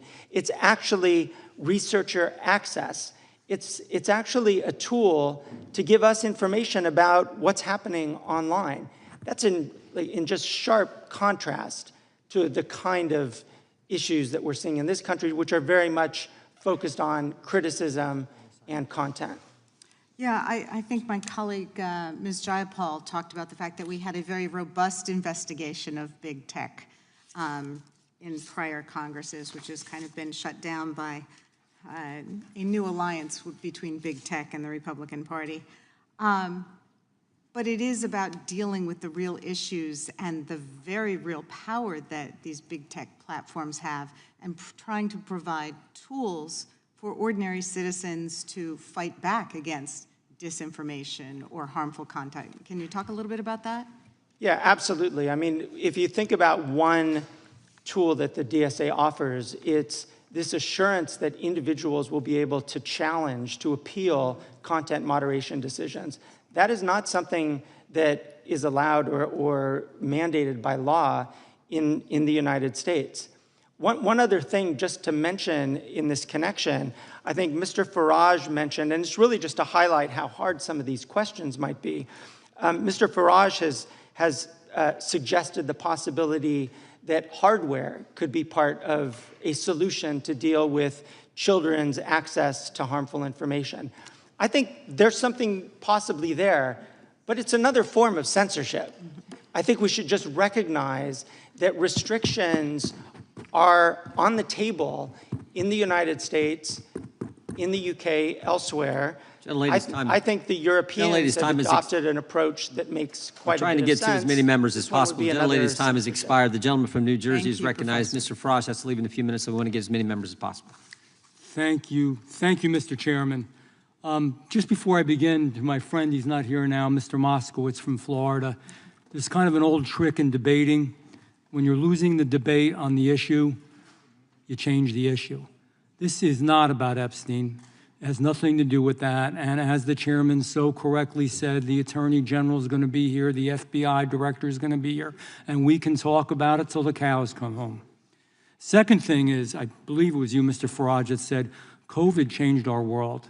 And in many ways, more than just a biological disease, what it did to us psychologically, governmentally, philosophically was really bad. And we're still not out of it yet because of what happened then. We're losing our freedoms. We are losing our freedoms. And it's not because of an American Congress. It's not because of American courts. It's not because of American Republicans. And I'm going to even say it's not because of American Democrats. it is due to bureaucrats in Brussels and in London, and in other places as well. It's wrong. It's un-American. I am unabashedly, and I think we all are here, hopefully, pro-American. We should be protecting our citizens. Instead, we're watching foreign bureaucrats come to our country and try to force United States companies to censor humor, satire, and news they don't like. It's backwards, it's bizarre, it's perverse, and it's weird. That's what we would call it in New Jersey. It's just weird, and it's not good. It's the opposite of everything that the United States of America fought for and stands for. And it's a globalist mindset. You know, we can all talk about the issues, but I'm going to keep talking about globalism versus American exceptionalism and individuality. I believe very much, sincerely, that the whole battle that's going on now with the right and the left, what's happening in Great Britain, what's happening around the world, what's happening in the United States, is very much that argument. Individuality, and in our case here in the States, Americanism, exceptionalism, or is it globalism? And like the EU's Digital Service Act and the UK's Online Safety Act are the pinnacle examples, and they are, of how upside down things have gotten in the effort to globalize our society. And that is the ultimate showdown. It is resulting in our losing of our freedom, losing our influence, and the only winner here are some countries in Europe, Russia, China, and others. Europe is spending their time attacking American tech companies, dictating how our platforms operate, how our technology operates, and punishing people for exhibiting free speech. The European model, I'm sorry if I offend anyone, but it is wrong. We fought a revolution to defend ourselves. Men and women pledged their lives, their treasure, their sacred honor, so that they wouldn't have to go through this. And we never thought that Americans would be stripped of that.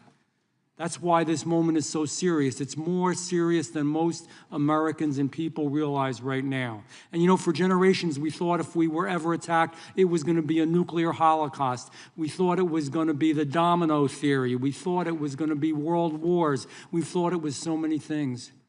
I maintain it's this. If we lose our First Amendment rights and our freedom of speech, we have lost everything and nothing else matters. And internet technology is being used as a vehicle to make this happen.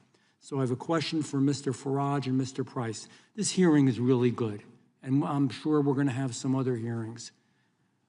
But more than hearings and talking about it, what is it tangibly, this is a hard question, that we can do to stop it? What is it? Mr. Farage, I'll start with you. The debate we've had here, I mean, nobody here from any side of the debate has told me that the Online Safety Act is a wonderful piece of legislation. You know, right across the spectrum here, you're having your own internal debates about free speech in America, right, healthy, and what this committee is for. I want to make this argument. Yeah, I know these companies are very big and very powerful, many of the tech firms, but you know, governments talk to each other, yeah? And it needs the American administration and businesses to have an honest conversation. Brussels, you won't get a hearing. They are fundamentally anti-American, frankly, and I was there for 20 years, I saw it. I do think there is a conversation to be had with the British government about the shape of their legislation and the impact it can have on American individuals, their liberty, and American companies. So I am calling for, as a result of what's happened, it's clearly got, the legislation's clearly doing the wrong thing.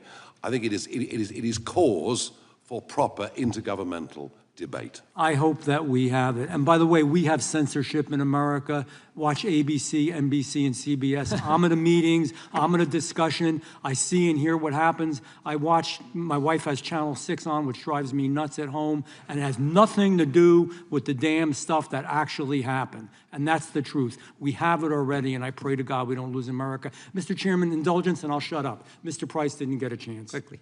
Yes, sir. You talked about putting pressure on, and I agree that Brussels is a cold house for free speech.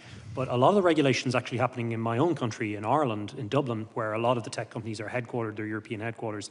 And it's the Irish Media Commission, or Commission Man in the Irish language, which is the ground zero really for a lot of this regulation. And here's where I think the US can do a lot, because there's strong bilateral relationships between Ireland and the United States, is to put pressure on the Irish government to stop the bullying of tech companies. And already X is in the Irish Supreme Court soon against the Irish Media Commissioner. So they're already starting the crackdown. So I would hope that you use your good offices here to put pressure on the Irish. Mr. Chairman, I have a point of parliamentary inquiry. Gentleman is recognized. Why is the witness leaving this hearing early, and certainly without? He has an engagement he told us about. This is not unusual. It's happened before under Democrat leadership of the committee, under Republican leadership of the committee. We're trying to get through as many people as we can. You've had many of your witnesses who did not ask Mr. Farage a question. Many of your colleagues, if you could have coordinated with them, you didn't go in order. We didn't necessarily go in order because we wanted to get as many people up front asking Mr. Farage questions. Could we ask him if he would be willing to stay for a little bit? It's totally up to the witness, but if the witness has to go somewhere, I understand. We were glad that he came. We were glad that we had a chance to visit with him in Europe. So you could have went on that trip and had a chance to interact with him. I wasn't invited, but next time. Oh, you were definitely invited. Everyone was invited from the Democrat side. The whole committee was invited. The chair now recognizes the gentlelady from Georgia for questions. And Mr. Farage, if you can stay longer, we would definitely welcome that. When I chaired this event in the Palace of Westminster, we had an hour for it because time was very tight, and that was perhaps the source of a slight disagreement Mr. Raskin and I had. A little bit of confusion on that. We would have given this. Each side got an hour, but the whole thing was limited to an hour. And then your side went, and then you called it off. I was given the instructions. This we've given 3 hours, and I apologize, but no, I can't stay longer. Okay. I could send the Constitution down to the White House for the president to read it. The gentleman is not recognized. The gentlelady from Georgia has 5 minutes to ask her questions while Mr. Farage is still here, and then he will leave when he has to leave. Thank you, Mr. Chair, and thank you to our witnesses today. Our First Amendment rights, as you can see, are definitely under attack. Words are very powerful tools, as you've heard them being used here in this hearing, and this administration has gone out of their way to retaliate against our students, news agencies, and others who express views that don't align with their extreme agenda. By using lawsuits, eliminating funding, and even going so far as to send out a memo with a list of restricted words that can't even be used.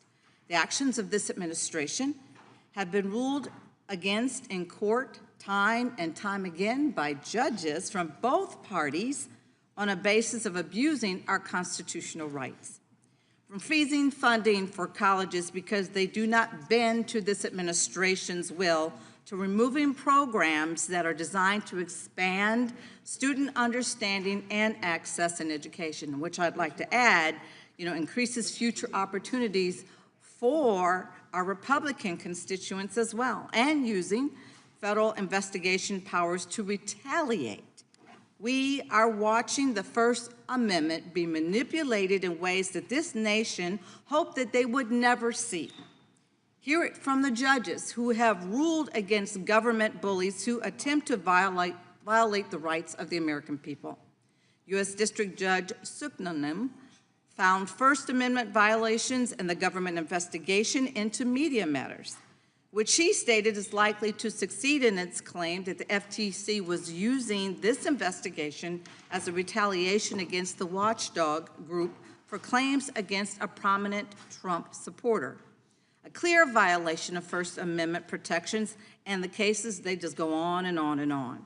U.S. District Judge McFadden, a Trump appointee, ordered that the Associated Press's access to the White House press be reinstated, ruling that denying their access because of differing viewpoints was a clear violation of the First Amendment. If the majority wants to talk about attacks on the First Amendment in other parts of the world, They need to start right here in our administration. The Constitution is the foundation of this country. It is not meant to be trampled on for political or for business advantage. When you love something, you want to protect it, and you want to do what's best for it. You want to improve it.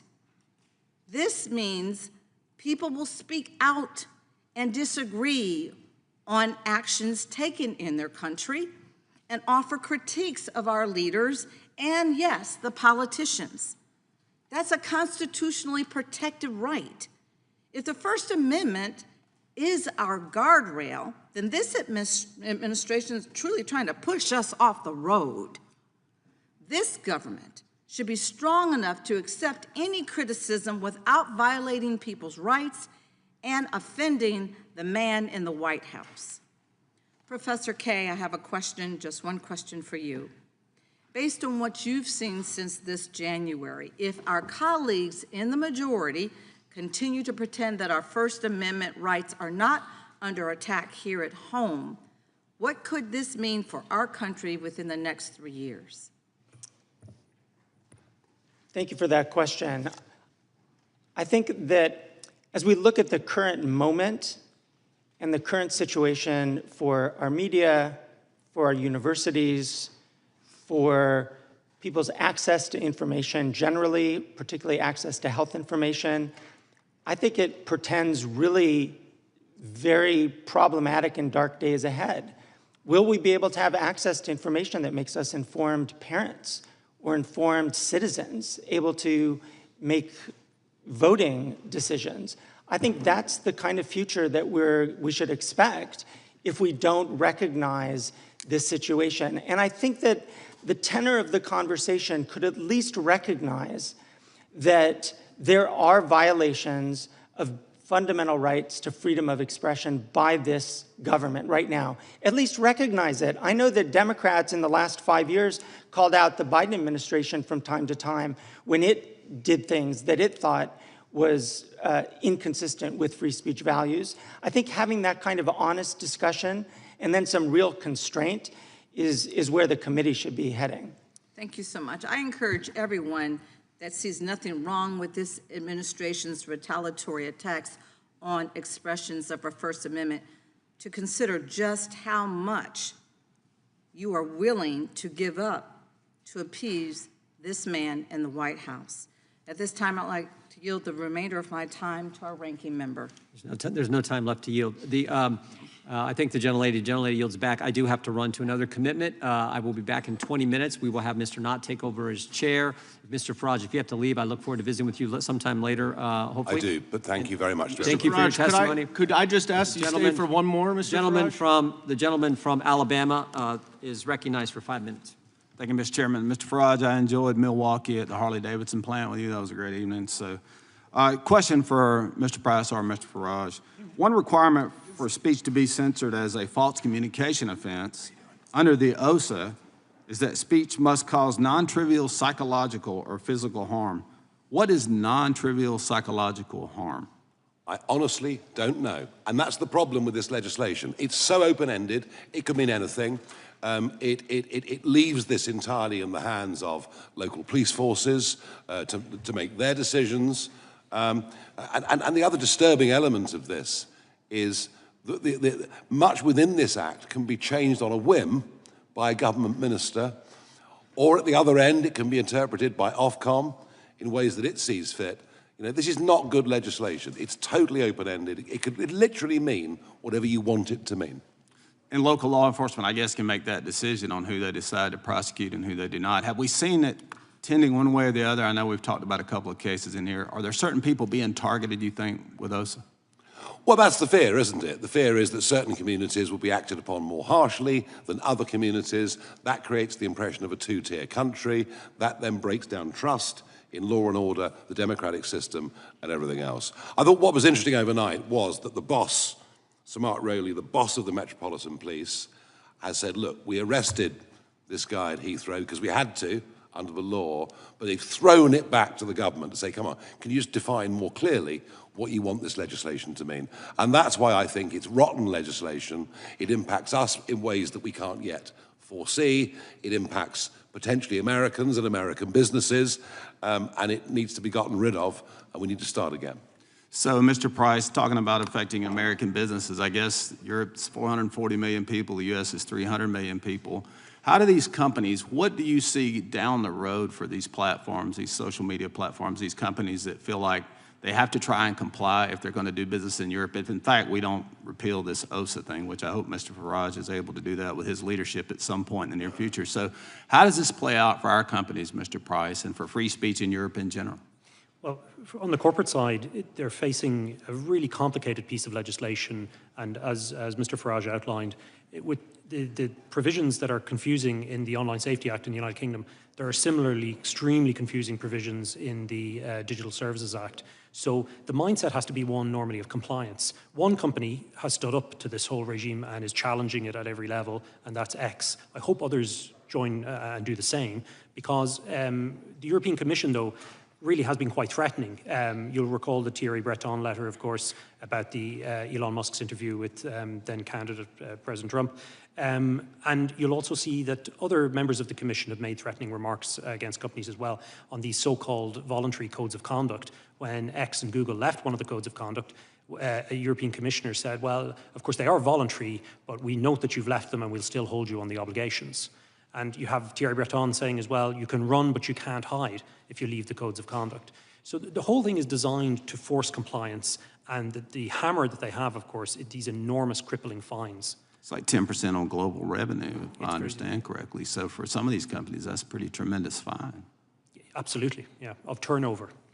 And I guess, could you, as we're looking through this, it's like almost like people could claim that they were offended or hurt. You hurt their feelings, and then all of a sudden you're a target of this investigation. Is that right, Mr. Farage? Is that kind of? Yes, and frankly, under free speech, we should be allowed to cause offence. And that happens quite often, I should be able to offend right? you. You should be able to offend me. And provided we know what the limits are, and the limits I think we fully understand of incitement, for example, then we have to get back to, you know, a much freer way of living. And if people say rude things and we don't like them, well, we just ignore them and get on with our lives. Like today when you were accused of Russian collusion, I guess. That was pretty offensive. Well, I remember the Russia hoax very, very well. We had shades of it earlier on this morning. But, That's what I was saying. But not much more than that, I'm pleased to say. Well, thank you. And, Mr. Chairman, with that, I'll yield back. Thank you. And we're going to have to go, Mr. Chairman, but thank you very much. Mr. Farage, you can blame it on me. One more. Oh, you're avoiding me. Mr. Farage, thank you. The chair now recognizes the gentleman from New York, Mr. Goldman. I'm sorry to see you leave, Mr. Farage. I actually had much that we agree upon and was looking forward to your testimony, because it's very nice and refreshing to hear from my GOP colleagues that they are worried about authoritarianism. Mr. Biggs and Mr. McClintock both said that earlier. And I imagine, given what's going on in this country, when the president is sending the military into American cities, is weaponizing the Department of Justice to investigate his enemies, requiring loyalty oaths from all federal workers at risk of otherwise being fired, the list goes on and on. It is reassuring to hear that the Republicans, who have remained stone silent about Trump's authoritarian takeover of our government here, are actually concerned about authoritarianism. And I found it really heartening that Mr. Van Drew said, and I quote, "If we lose our First Amendment rights, we lose everything." Now, in his opening statement, Mr. Farage said, quote, "When the government starts regulating speech, it is rarely those that agree with the government who find themselves in court." And Mr. Farage, I'll ask you the question, is that similar to your concern about suppressing speech that disagrees with the government? Oh, Mr. Farage has left. Well, Mr. Raskin, I will, then maybe just you can stand in for Mr. Farage for a minute here. I know you are a champion of free speech. I'm not sure it's the same free speech that Mr. Farage is supporting. But if this concern about the government regulating speech is because it is rarely those that agree with the government who find themselves in court, then you would think that Mr. Farage and all of our Republican colleagues would be very, very concerned if an administration here in the United States was investigating criminally individuals who made the colossal mistake of speaking out against the president. That would be a clear violation of Mr. Farage's principle. Is that right? He was talking about the importance of political dissent. And this is a test, Mr. Goldman, I think, of our constitutional patriotism. To what extent are we willing to speak up for people who are the targets of government repression, even if we don't agree with what they're saying? A great example of that is our colleague, Congresswoman MacIver from New Jersey. I would hope that in a comparable circumstance, I would stand up for a Republican colleague who tries to exercise his or her oversight rights by going to a government facility on a prearranged visit and then gets caught up in the chaos and confusion outside, and they want to send her to jail for 30 years. I did stand up for our colleague from New York, I'm spacing his name. Mr. Santos. Mr. Santos, because they wanted to expel him without his having a conviction or an ethics process, and I said that wasn't fair. So I think I passed a micro test there. I would hope some of our colleagues would say, no, don't prosecute our colleagues just for doing their jobs. Well, let's talk about that, because that is exactly what this Department of Justice is doing.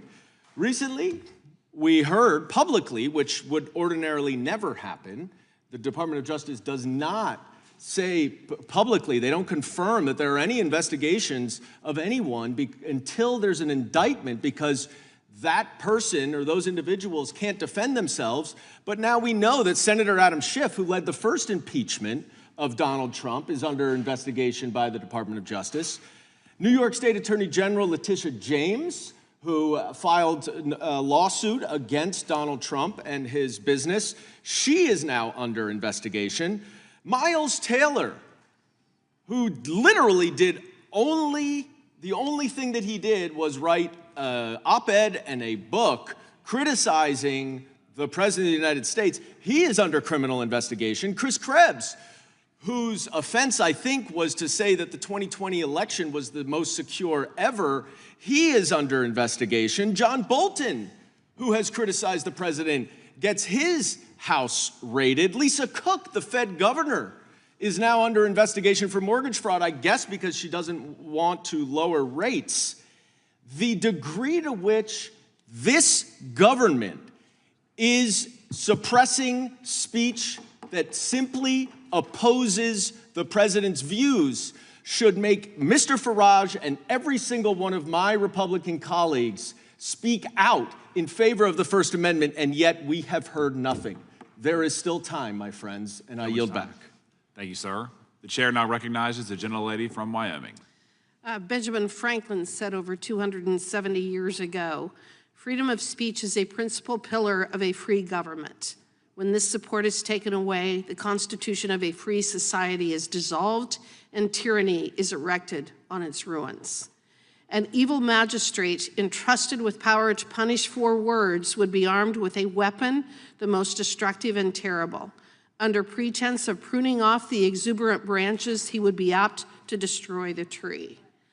Mr. Farage talked in his opening statement that noted that Europe's regulatory regime risks exporting restrictive standards that could violate Americans' constitutional rights. So I'd like to expose that and discuss that a little bit further. He noted that the oh-so-benignly titled Online Safety Act exemplified this regulatory model. The OSA is marketed as a measure to protect children online, but it is clearly being used as a means to actually impose government-backed censorship, especially speech which is critical of government policy. As an egregious example, we have learned that the OSA has been used against Katie Lamb, MP for Weald of Kent, to block videos of her speeches made in Parliament critical of the fallout from the country's immigration policies. Mr. Price, are you familiar with the circumstance where actual speeches in Parliament or other public figures, their speeches are being censored by the government under this claim of protecting minors or protecting people from hearing this speech? I'm familiar with censorship of public protests. That's already happened in the United Kingdom. The Online Safety Act has placed blocks on those to protect children. That's the claim, but it has prevented adults from accessing it as well. So the Times has also reported that using the Communications Act of 2003 and the Malicious Communications Act of 1988, there have been 37 police forces have made over 12,000 arrests in 2023 alone, which is the equivalent of 33 a day, all in relation to social media posts. Are you familiar with that information, Mr. Price? I am, yes. Okay. In July, the House of Commons Science, Innovation, and Technology Committee released a report indicating that the OSA was merely a first step, is the way that they have described this. In other words, they are planning to do even more to address what they describe as online harm. Have you heard that as well? I have, yes. Well, and I think that there's something that just happened this week, and a few of the members have referenced it, but it involved the Irish comedian and writer Graham Linehan, who was arrested in Britain, apparently for social media posts about transgender issues. Did you hear of this circumstance? Yes, I did. I know Graham personally. Okay, and according to his Substack article, the trouble actually began when he was in America. He was at the airport in Arizona seeking to fly back to Europe. Was told that he did not have a seat, was put on a later flight, and when he arrived at Heathrow, he was met by 5 armed police officers. Are police officers in England typically armed? They're not, no. So did you find it strange that he would be met by 5 armed police officers? At airports, counterterrorism police are usually armed, and or there's a special wing of the Metropolitan Police that has armed support unit. So is he considered a terrorist? I'm not clear what provision he was arrested under of legislation, but there is a power in the Terrorism Act to arrest people at airports and seize their devices. Sure. Was he identified as a terrorist because of his online posts? It's not clear yet if he was arrested under that provision, but it has very wide-ranging powers, and it is used on occasion to detain people at ports. Okay, I understand that, and that probably is more of a frightening answer than I expected, which is that they've used the power that is typically reserved for terrorists or people who are of grave risk to the country to arrest Mr. Linehan at the airport because of his Twitter posts. Is that right? It's not clear if they use it yet, but that is a power that they frequently, that is used to seize people's devices at airports. Can you describe more of what happened with this incident involving Mr. Linehan? Do you have the familiarity with the facts? I've read his statement, yes. Okay, and could you please explain what happened? It appears that he was detained on arrival in Heathrow and then arrested, searched, subjected to a long series of questions, most of which revolved around his beliefs on gender ideology and transgender issues. Some of the questions from the police, according to Mr. Linehan, were extremely ideological in nature, and they talked about people who are assigned a gender at birth, which, as he pointed out himself, is activist language that the police should not be using. So he also claims that his bail conditions one of the conditions was that he could no longer use X. Is this a tactic you have seen or heard of being used before? Yes, we've seen extraordinary bail conditions, even placed on clients of our own. We had a client, Pastor Dia Moodley, who was given a bail condition that he was not allowed to preach about the differences between Christianity and Islam on the basis of that he would be bailed. So we have seen bizarre and wide-ranging bail conditions set on people before under speech offenses. Time's expired. Okay, thank you. The chair now recognizes the gentlelady from North Carolina. Thank you very much, and thank you to all the witnesses for your testimony and for your patience. It's been a long hearing. I think it's very timely that we're discussing threats to freedom of speech and innovation in this committee. I do wish we were talking about what's going on in this country right now, but I don't always get what I wish for. Freedom of speech in this country is under threat. There is no question about it. And and we haven't talked about this much, so I'm going to focus on it. The essential American ideal of innovation is also under threat, and it's enshrined in our Constitution, and it's being ignored. The gravest threats to speech and innovation are coming not from our democratic European allies, but from the authoritarian and unconstitutional actions of the Trump administration. The Trump administration has embarked on a coordinated crackdown of speech on universities across the country. I represent more than 5 universities in the Research Triangle area. I've seen it. The administration illegally froze billions of dollars in federal research grants, affecting not just people's health and safety, which is what they were for in the first place, but the economies of places like North Carolina. They forced the resignation of university presidents they don't like, and they threatened to strip universities of patents for discoveries made in their labs. Unprecedented. This administration has also refused to restore these important grants, which fund research for everything from breast cancer to infant mortality, unless the schools allow the government to exert control over faculty hiring, academic programs, and student admissions. Professor Kaye, how have the Trump administration's attacks on our nation's preeminent research universities harmed the ability to innovate? I think that's an excellent question. and we've seen it across the board, these attacks on universities. And if we think about universities, and there is a connection here to freedom of speech, if we think of our universities as the principal engine for the generation of knowledge and the generation of ideas, basically innovation in our country, the administration is going after them in all the ways that you described. And it goes after them not only by withholding grants that have already been awarded, it's also going after them in the context of seeking to shape what the research is, what's actually being taught in the classroom. Those are, I think, very significant interferences with the potential for innovation in our country. Well, thank you for that. And now to get to the tech issues, because that's kind of underlying what's going on.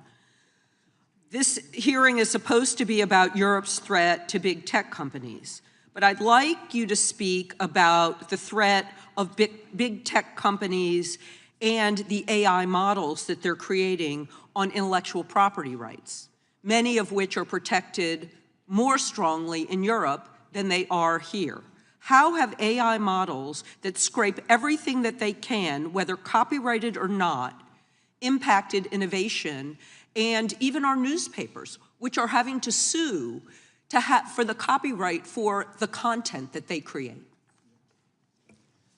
Well, I think this is as you know, a pretty complicated area.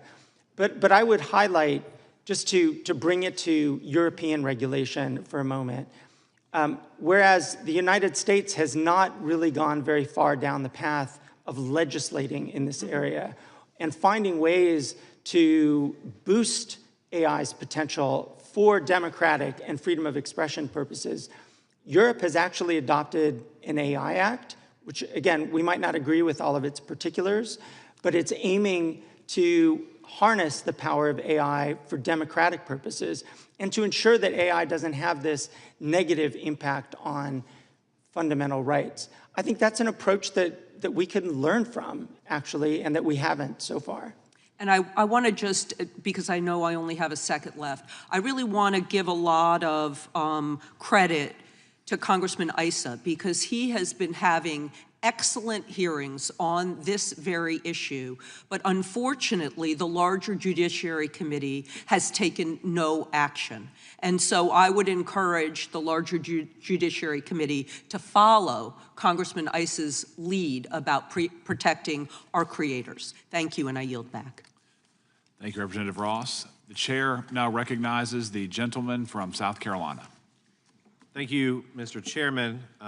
We're here to talk about ongoing concerns with European censorship, British censorship, and its effect on American speech or broader free speech principles that hurt certainly citizens, but American companies, both domestically and abroad.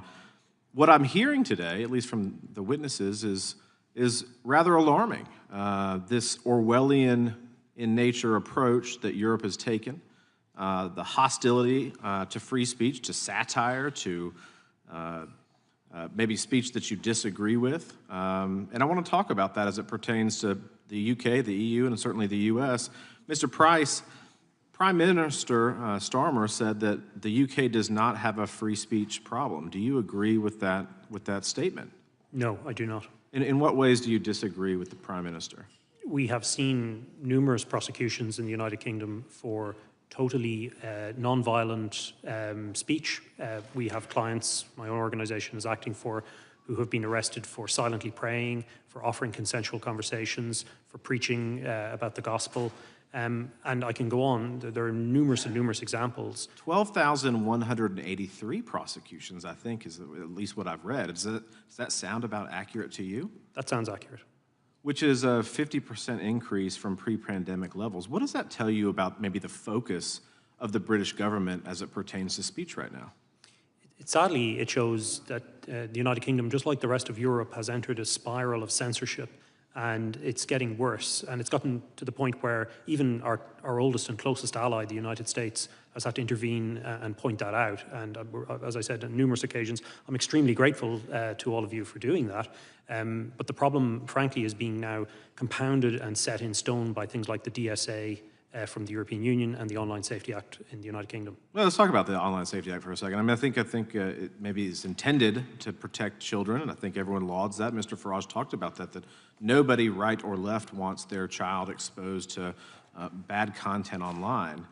But it's been talked about, and you've seen this in your practice, used as a weapon to target speech that maybe the government finds uncomfortable or disagrees with. Is that correct? Yeah, that's correct. We've seen, for example, Section 62, which is designed to protect children, being used to censor videos of protests near asylum centres.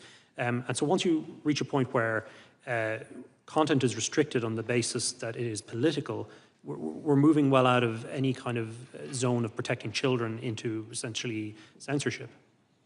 Right, so at least in the case of the comedian, the Irish comedian that was recently arrested, you know, I was not aware of his content before and looked at it, and it seemed to be satirical in nature or maybe hyperbolic and not necessarily to be treated literally. Is that your interpretation of that too? Yes, in fact, I told Graham Linehan when I was growing up I wasn't allowed to watch his comedy on TV. Father Ted was the show that he's probably most famous for.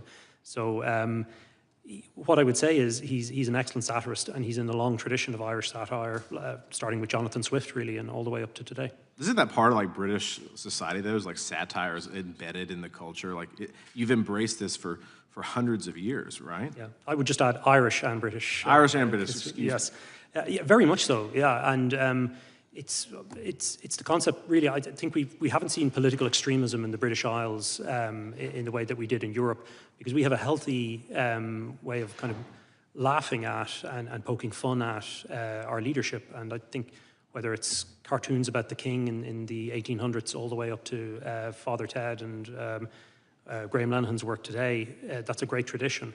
Isn't there growing frustration with the Irish people, the British people, maybe broader European cultures that the government is more focused on speech than it is, say, the migrant crimes that are happening right under their noses? I mean, that seems to be, from my view across the pond, that particularly the British people, they're fed up with the non-enforcement of immigration laws at the expense, or maybe because, in large part, they're focused on what people are saying online. Do you share that? I completely agree with that, and this is the discussion I had with Representative Raskin in London.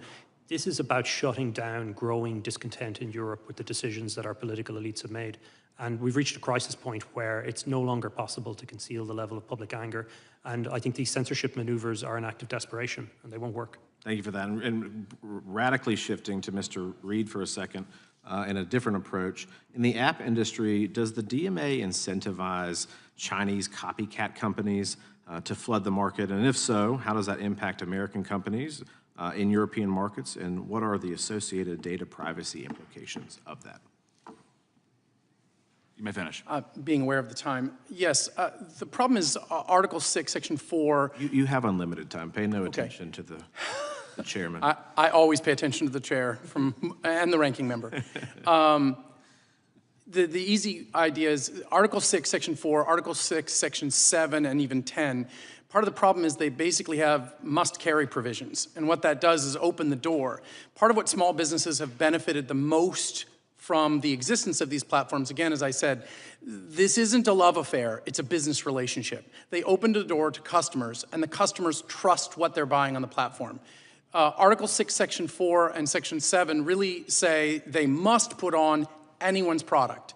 And of course, the most classic example of that, the first mover under the new DMA was Pornhub, which Apple had decided they didn't want porn apps on their app store.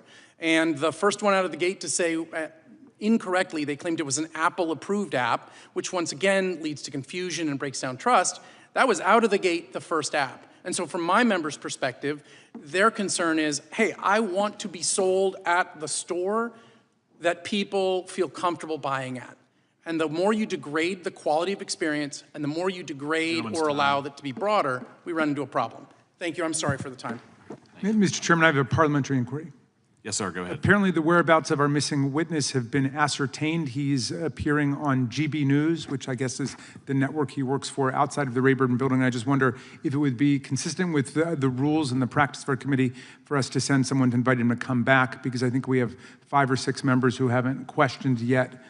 Would that be all right if we sent someone to go alert him that there's still members waiting to do their questioning, just out of courtesy and respect for our colleagues? Well, the chair will make note that the witness has appeared voluntarily, he has left voluntarily, but in terms of going and asking him to come back, no objection there. Okay, if we could do it, if we could find him, and I'd like to submit for the record this clip from GB News, British free speech under threat. Nigel Farage says UK is an authoritarian state like North Korea. Without objection. Thank you. Gentleman yield? Yes, sir. The chair recognizes the representative from Vermont. Thank you, Mr. Chair. You know, I spent my August traveling around my state listening to Vermonters tell me what was on their minds, and there was one constant thread, and that was fear and concern for young people, for their safety, for their future, and parents kept asking me, will my kids ever be able to afford a house in this economy? Is it going to be safe for my kid to go to school? And are my kids safe online? Over and over again. And I want to tell you about one conversation I had with a high school student in Vermont who said to me, we all know that social media on our phones is hurting us. And in some instances, it's literally killing us. And what he wanted to say is, what are you doing about it? What are you doing about it? And I have to ask myself the same question, because I'm a parent, I'm a former teacher, I'm now a member of Congress, and what are we actually doing to solve the problem, to stand up for our kids? And it's clear we need real attention on this. We need to focus our attention, and we do need to regulate corporations behind these problems. And we need real public oversight, yes, over the gun makers, yes, over financial speculators, but also big tech. Because polls show across the country, Americans overwhelmingly want us to take action on the harms that are hurting their kids. And yet here we are, first hearing back, we're not talking about the AI platforms that are leading kids to self-harm. We're not talking about the algorithms profiting off of teens' eating disorders. We're not working together to hold big tech accountable. No, we're here talking about how other countries are being too mean to big tech. It's gross.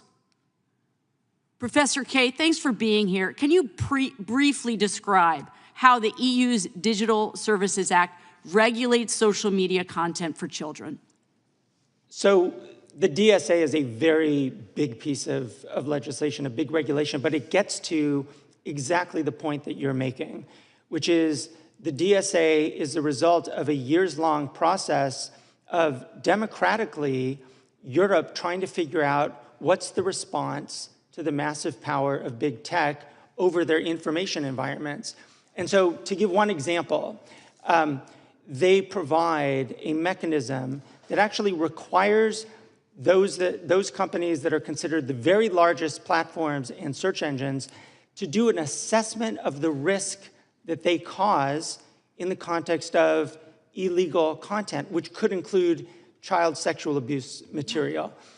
That is really only doing that basic risk assessment that we should imagine all companies would do. Exactly. And then based on that, they're actually obligated to take mitigating measures against them. So that's one example. Yeah, I mean, this is bare minimum stuff here, right? Bare minimum. Yep. Risk assessment. What are we subjecting our children to? Correct. And so in your assessment, does the EU prioritize protecting kids and teens from content related to suicide and self-harm? So the DSA is not content specific, right? It doesn't require any company, for example, to take down any particular kind of content. But in the risk assessment provision, it's pretty clear, and if you read the negotiating history around the DSA as well, it's pretty clear that this is one of the key issues that concerns Europeans and thus concerned the regulation as it was adopted. Thank you. I really appreciate you being here to balance this out. So look, we got to follow the money here, okay?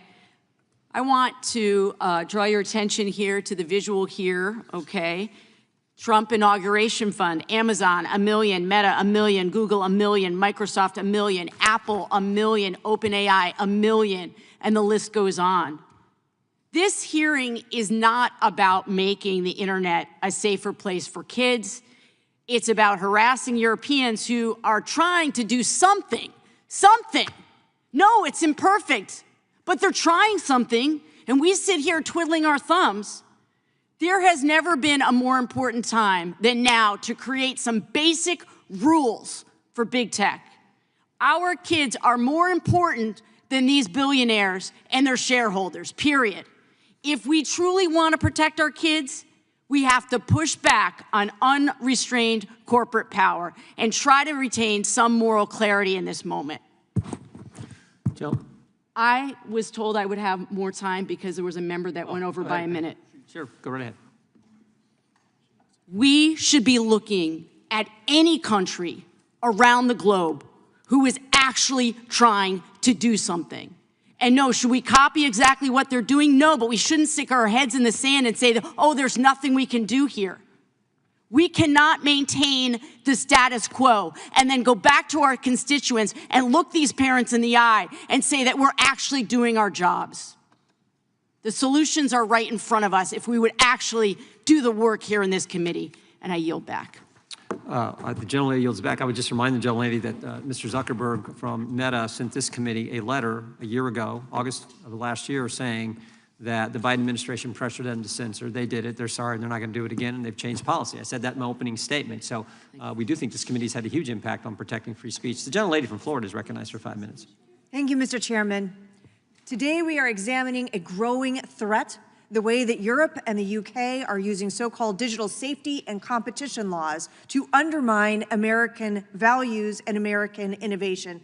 The EU Digital Services Act and the UK's Online Safety Act go far beyond legitimate regulation. They empower foreign bureaucrats to label political dissent, even ordinary phrases like "take back our country," as hate speech. And they pressure US platforms to apply those censorship rules globally. At the same time, the EU's Digital Markets Act and the UK's DMCC deliberately single out American technology companies for punitive treatment, forcing them to share proprietary data and subsidize less innovative rivals. These laws are protectionist by design, and they put American jobs, innovation, and free speech at risk. Congress has a duty to push back We must ensure that foreign governments cannot dictate what Americans are allowed to say online, nor use regulatory schemes and backdoor taxes on our most successful industries. I look forward to hearing from you all today and appreciate your testimony. Mr. Price, I am a former American judge, and as such, I know that laws must have clear, defined terms in order to be applied impartially and fairly and consistently. I'd like to return to the discussion of the OSA and specifically the requirement under which that for speech to be censored as a false communication, it must cause, quote, non-trivial psychological or physical harm. Would you share with us your perspective on the use of phrases such as non-trivial psychological harm and your view of whether it is possible for these terms to be applied uniformly, fairly, and consistently? Good question. I'm afraid I really can't, and you've hit the nail on the head, really, in terms of your question. These terms are extremely vague, and it's a long-standing principle of the common law that vagueness in the criminal law is repugnant. And so, sir, is it your view that this is actually an appropriate or even enforceable regulatory scheme? It's not appropriate, but they certainly intend to enforce it. Mr. Reed, I'd like to turn back to the DMA's application to our companies and the concept of gatekeepers, which we touched on earlier today. Would you please describe how that operates and how these regulations are creating an unfair competitive advantage for European and Chinese firms at the expense of American companies? Well, I think the primary problem with the way that the EU has set up the gatekeeper requirements is it's driving the largest companies to essentially pull back on the tools they build for my members from the frameworks that they build for the small businesses. Ironically, oftentimes these small guys are the ones who are going to compete with them because it allows them to say, well, in order to comply with the DMA, we need to remove various functions. And this isn't hypothetical. What we've seen so far in our discussions is they want to remove link-throughs. They want to remove other elements that they see as essentially keeping power in a few of the big companies. The irony is, of course, the small guy, not the medium-sized guy, not the billionaire, but the truly small guys actually need that foothold to step up. And so what it creates is an environment where, sure, there'll be some billionaire companies that will do well out of the DMA, but the thousandaires, those of us who are trying to get to that next level, are the ones who get crushed between the two giants. Thank you. I yield the balance of my time to the chairman. Hi, thank you. Mr. Price, I just want to make sure I understand exactly what's happening.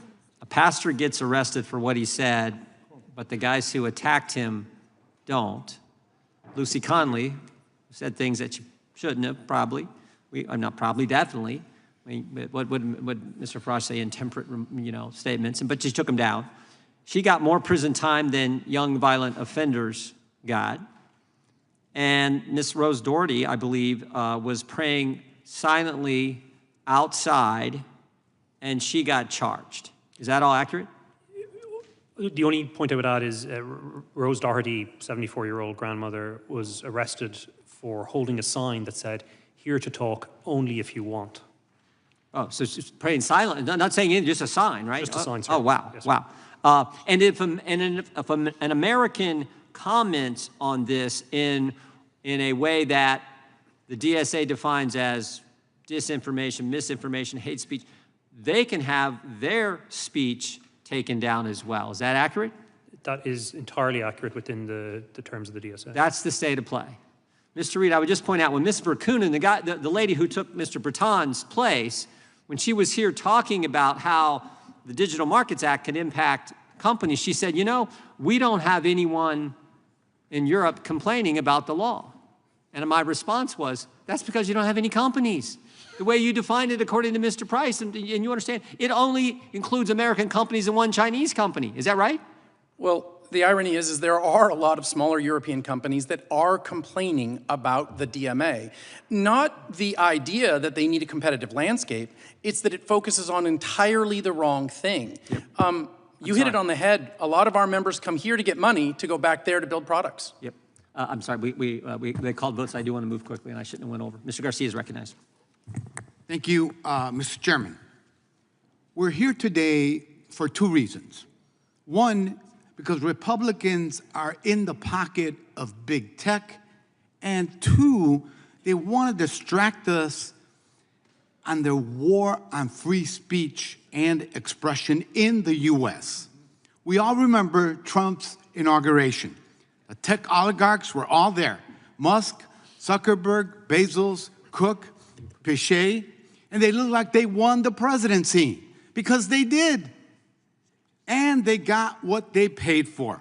Since taking office, Trump put out an AI action plan that could have been written by big tech, dropped enforcement provisions against tech companies, and tried to unlawfully fire 2 FTC commissioners who fought to hold these companies accountable. By the way, one successfully got back to work today, first day back.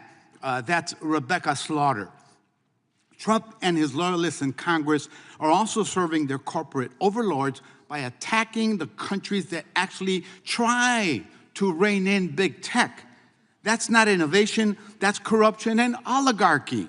The American people do not want corruption and oligarchy. They want leaders who have the backbone to stand up to big tech, to stop massive surveillance and protect data privacy and uphold freedom of speech. But the people least qualified to talk about freedom of expression are the ones that currently are cracking down on the First Amendment. As my colleagues have described, Trump and his fellow Republicans have banned words that the federal government can use. They've extorted media companies to punish news coverage they don't like, and they've weaponized the immigration system against people who have other views. They've suppressed economic data and other information that contradicts the propaganda machine and targeted medical research even and museum exhibits, all because they're afraid of words, history, and the truth. At the same time, Republicans are leading a historic crackdown on expression, and they're holding propaganda hearings like this and telling us to reject the evidence of our eyes and ears. Mr. Kaye, thank you for being here today. As I mentioned, this administration is using the immigration system to suppress speech, as we've seen Mahmoud Khalil, Mohsen Madawi, Mario Guevara, and many others being targeted and detained because of their speech, and in Guevara's case, his reporting. Could you please comment on the ongoing weaponization of immigration to trample freedom of expression?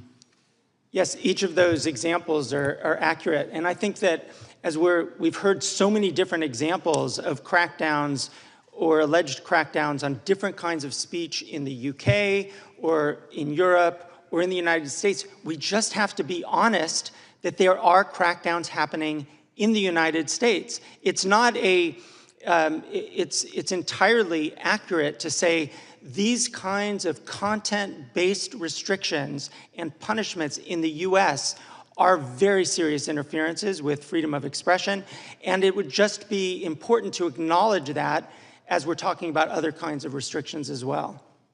Thank you for that. It's really important that we not allow arsonists to pretend that they're firefighters, and we must not let Republican lies prevail. I yield back.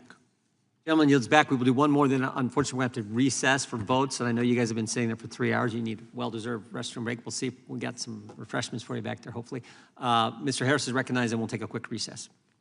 Thank you, Mr. Chairman, and thank you for this important issue, and to all of you that have shared on this panel today. Greatly appreciate your patience, excuse me, and your thoughtful answers. I've served as a pastor for 36 years, and so obviously I have a heightened sensitivity to the whole issue of when governments and institutions begin to talk about hate speech and the censorship of hate speech.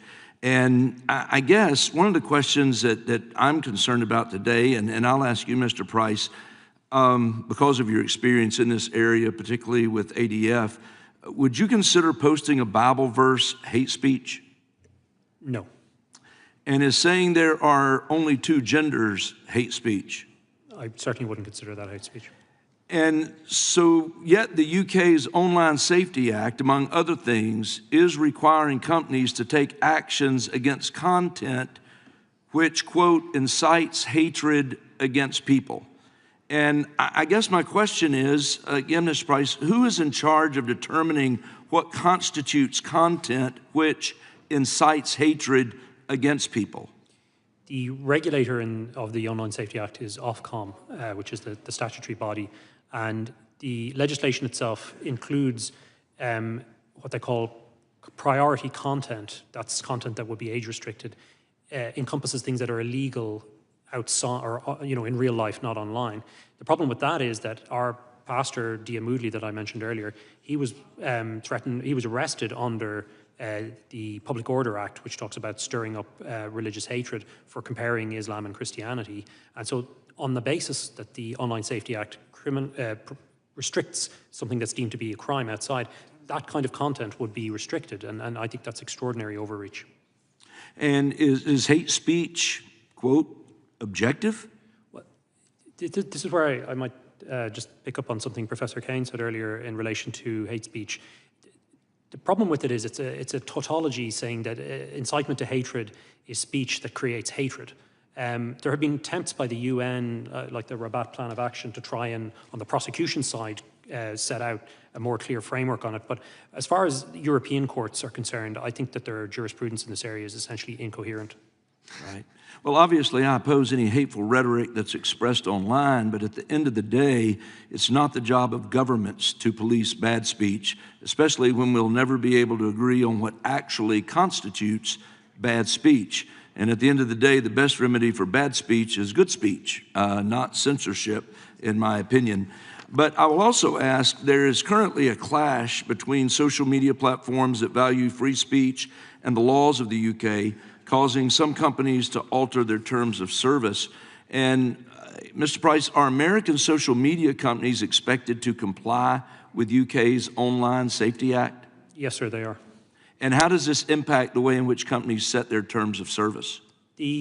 We've seen this again and again when it comes to regulations from European regulators, either from Brussels or London, where companies, of course, commercial enterprises, setting and designing a system that complies with EU law often means setting something for their entire operations globally. And that we saw that again and again with GDPR. Every time you have to click, I don't want cookies, something, and Americans are exposed to this. That's as a result of, it's a complicated enough process, but of European regulation reaching into your online activity.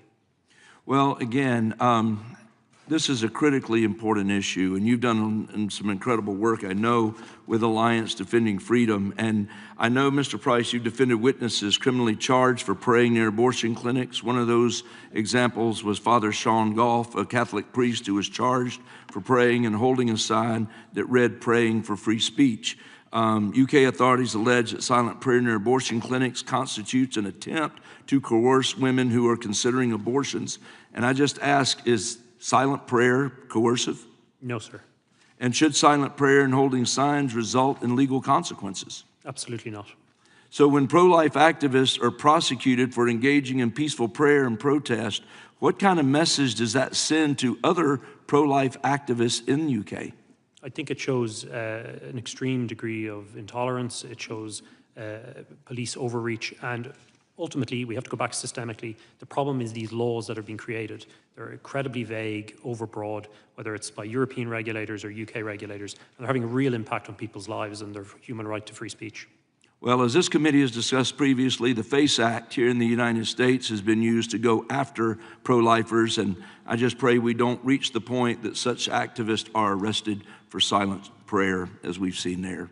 With that, Mr. Chairman, I yield back. Gentleman yields back to the committee. We'll stand in recess for 15 minutes more or less. Restrooms and refreshments in the back for you guys. Thank you so much.